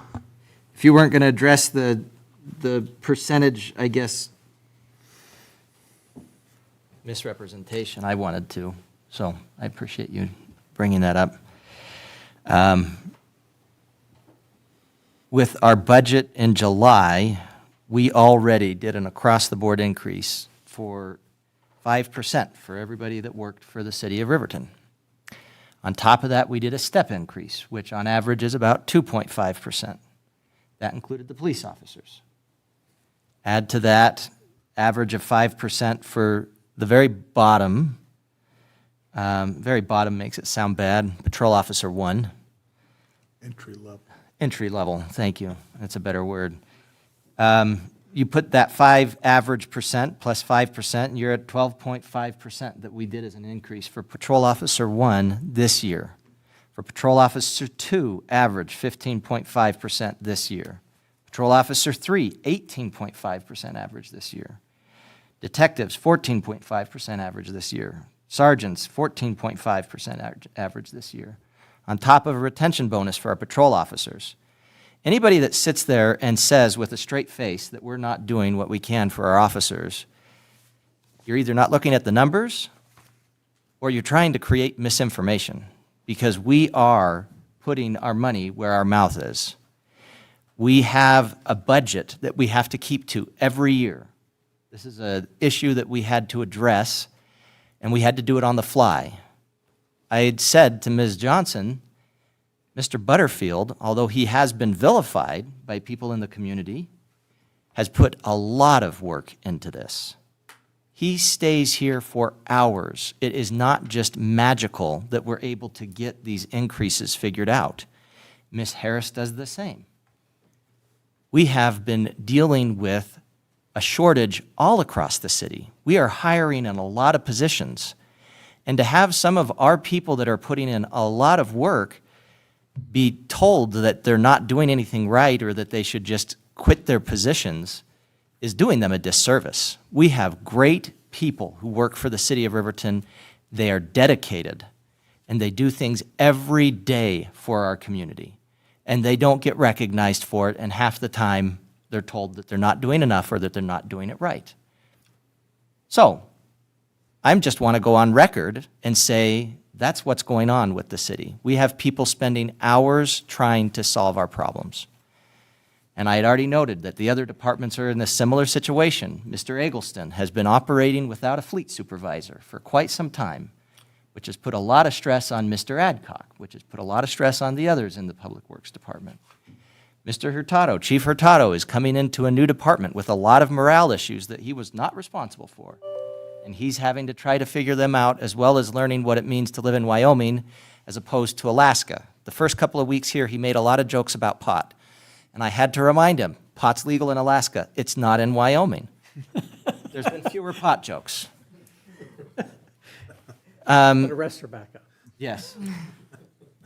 And Mr. Miller, like I said, he's operating without a building inspector. He's having to do it all. So your city government is not just a fly-by-night operation. It is run by dedicated individuals who are putting in the time. And the one time that I started to sound a little bit on edge with Ms. Johnson was because I had heard from a lot of people, a lot of attacks on our city staff. Veiled attacks, either on Mr. Butterfield or on the chief. They've been working hard. They are trying to do everything they can. So, yes, I got a little bit excited about that because you might not see it, but I see it. I'm here the nights often that Mr. Butterfield is here. I've been here when we've had other staff here. They beat me here when I come here early in the morning. I haven't beaten Mia yet, and I mean, so the point is, we have staff that's working hard, and trying to vilify them in order to get a leg up or whatever it is that's going on, we got to knock it off. Because we're going to lose good people if we keep doing that. If we keep trying to turn it into us versus them, which is why I appreciated Andy Anderson. What a great guy he is, sitting there and saying, hey, everybody just take a little bit of a step back and let's take a breath. And I appreciate Councilwoman Salisbury. When I talk, I'm used to talking and being able to project my voice, and I think Ms. Johnson thought I was yelling at her, and she has every right to think that. I apologize. But that's how I talk, and so thank you for being a little bit of a conscience for me over there. My wife complains about it too. You don't have to project your voice when you're talking to your wife, apparently. I didn't know that. And I got married and I learned that. Learning. Yeah. So if you want to sit there and try to say that not anything's being done, fine, you can say that. I have no problem with being held accountable. But please, please stop turning this into something where we're trying to make our city staff into the bad guys. They are the very definition of civil servants. They could make a lot more money than they do right now in the private sector. That's one of the biggest differences between Spectrum can pay and what the city can pay for police officers. It's just how it goes. All of us that are involved in government could be making more money doing the same thing in the private sector. It's just how it goes. So I'm sorry if I got a little bit agitated today, but about the fifth time that there was a veiled sort of suggestion that our city staff has not been doing anything for our officers, I got a little bit frustrated with it. So that's all I can say in terms of what happened there. We have good people that serve our community. And I will stop on that note with that. I do have some other things to bring up real quick. I also had a chance to go to the Ag Grand Opening. Great opportunity. It was great, the kind of surprise unveiling. I don't know if the Bebouts knew that the I don't think so. arena was going to be the Bebout Arena. That was so fun, and it was great, and they made sure they had them there so they could see it. It was great. FCAG, we had a meeting. Good opportunity to speak with the other mayors around here. It's gotten a little bit of press. Ernie's written about the shooting sports complex. We want that here. We've been putting in efforts to get that in the county. We've not been sitting there and saying, oh, it needs to be in Riverton. We've basically, with the other FCAG members, kind of taken a vow. I mean, that makes it sound kind of silly, but it is true. We've said we're going to support it wherever it goes, as long as it's in Fremont County. If it doesn't go to Fremont County, we'll pick it at the Capitol or something, I don't know. There's going to be a meeting about this, which will be with the task force in Riverton. We got them to meet here. I still don't know if it's finalized where it's going to be, but it's going to be September 27th at 8:30 a.m. There's one thing that people in Riverton do very well, and that is come out in force in support of things they believe in. This meeting was a prime example of that. We had people that come out in force because they want the council to hear them. That's your right. That's what we're all about. I loved Ms. Harper talking about that. It's different than you have in other governments. I was talking with somebody who used to live in a different country, and I won't say where it is because I can't remember. He said, you know, they have a really interesting way they deal with drug houses in that country. They throw a grenade in there. Kids, parents, drugs, all of it. We don't do that in the United States, thank God. But, I mean, we're lucky to live in the country we do and have the freedoms that we do. Anyway, September 27th, 8:30 a.m. I think if I were to guess, it's going to be at the UW Intertribal Center is where they had it last time with the State Office Building Task Force. UWC. What did I say? UW. Oh, UW. You're wearing brown and gold. It confused me today, Ernie. And they won, which was great. So that's all that I have. As I understand it, we would like to do a, would like to. I'm going to choose my words carefully. We have a need for an executive session, am I correct? Your Honor, only if you need to. I think we're okay. Good, let's not do it. All in favor of adjourning the meeting at 11 o'clock, say aye. Aye. Aye. Any opposed? Great. We are adjourned at 11.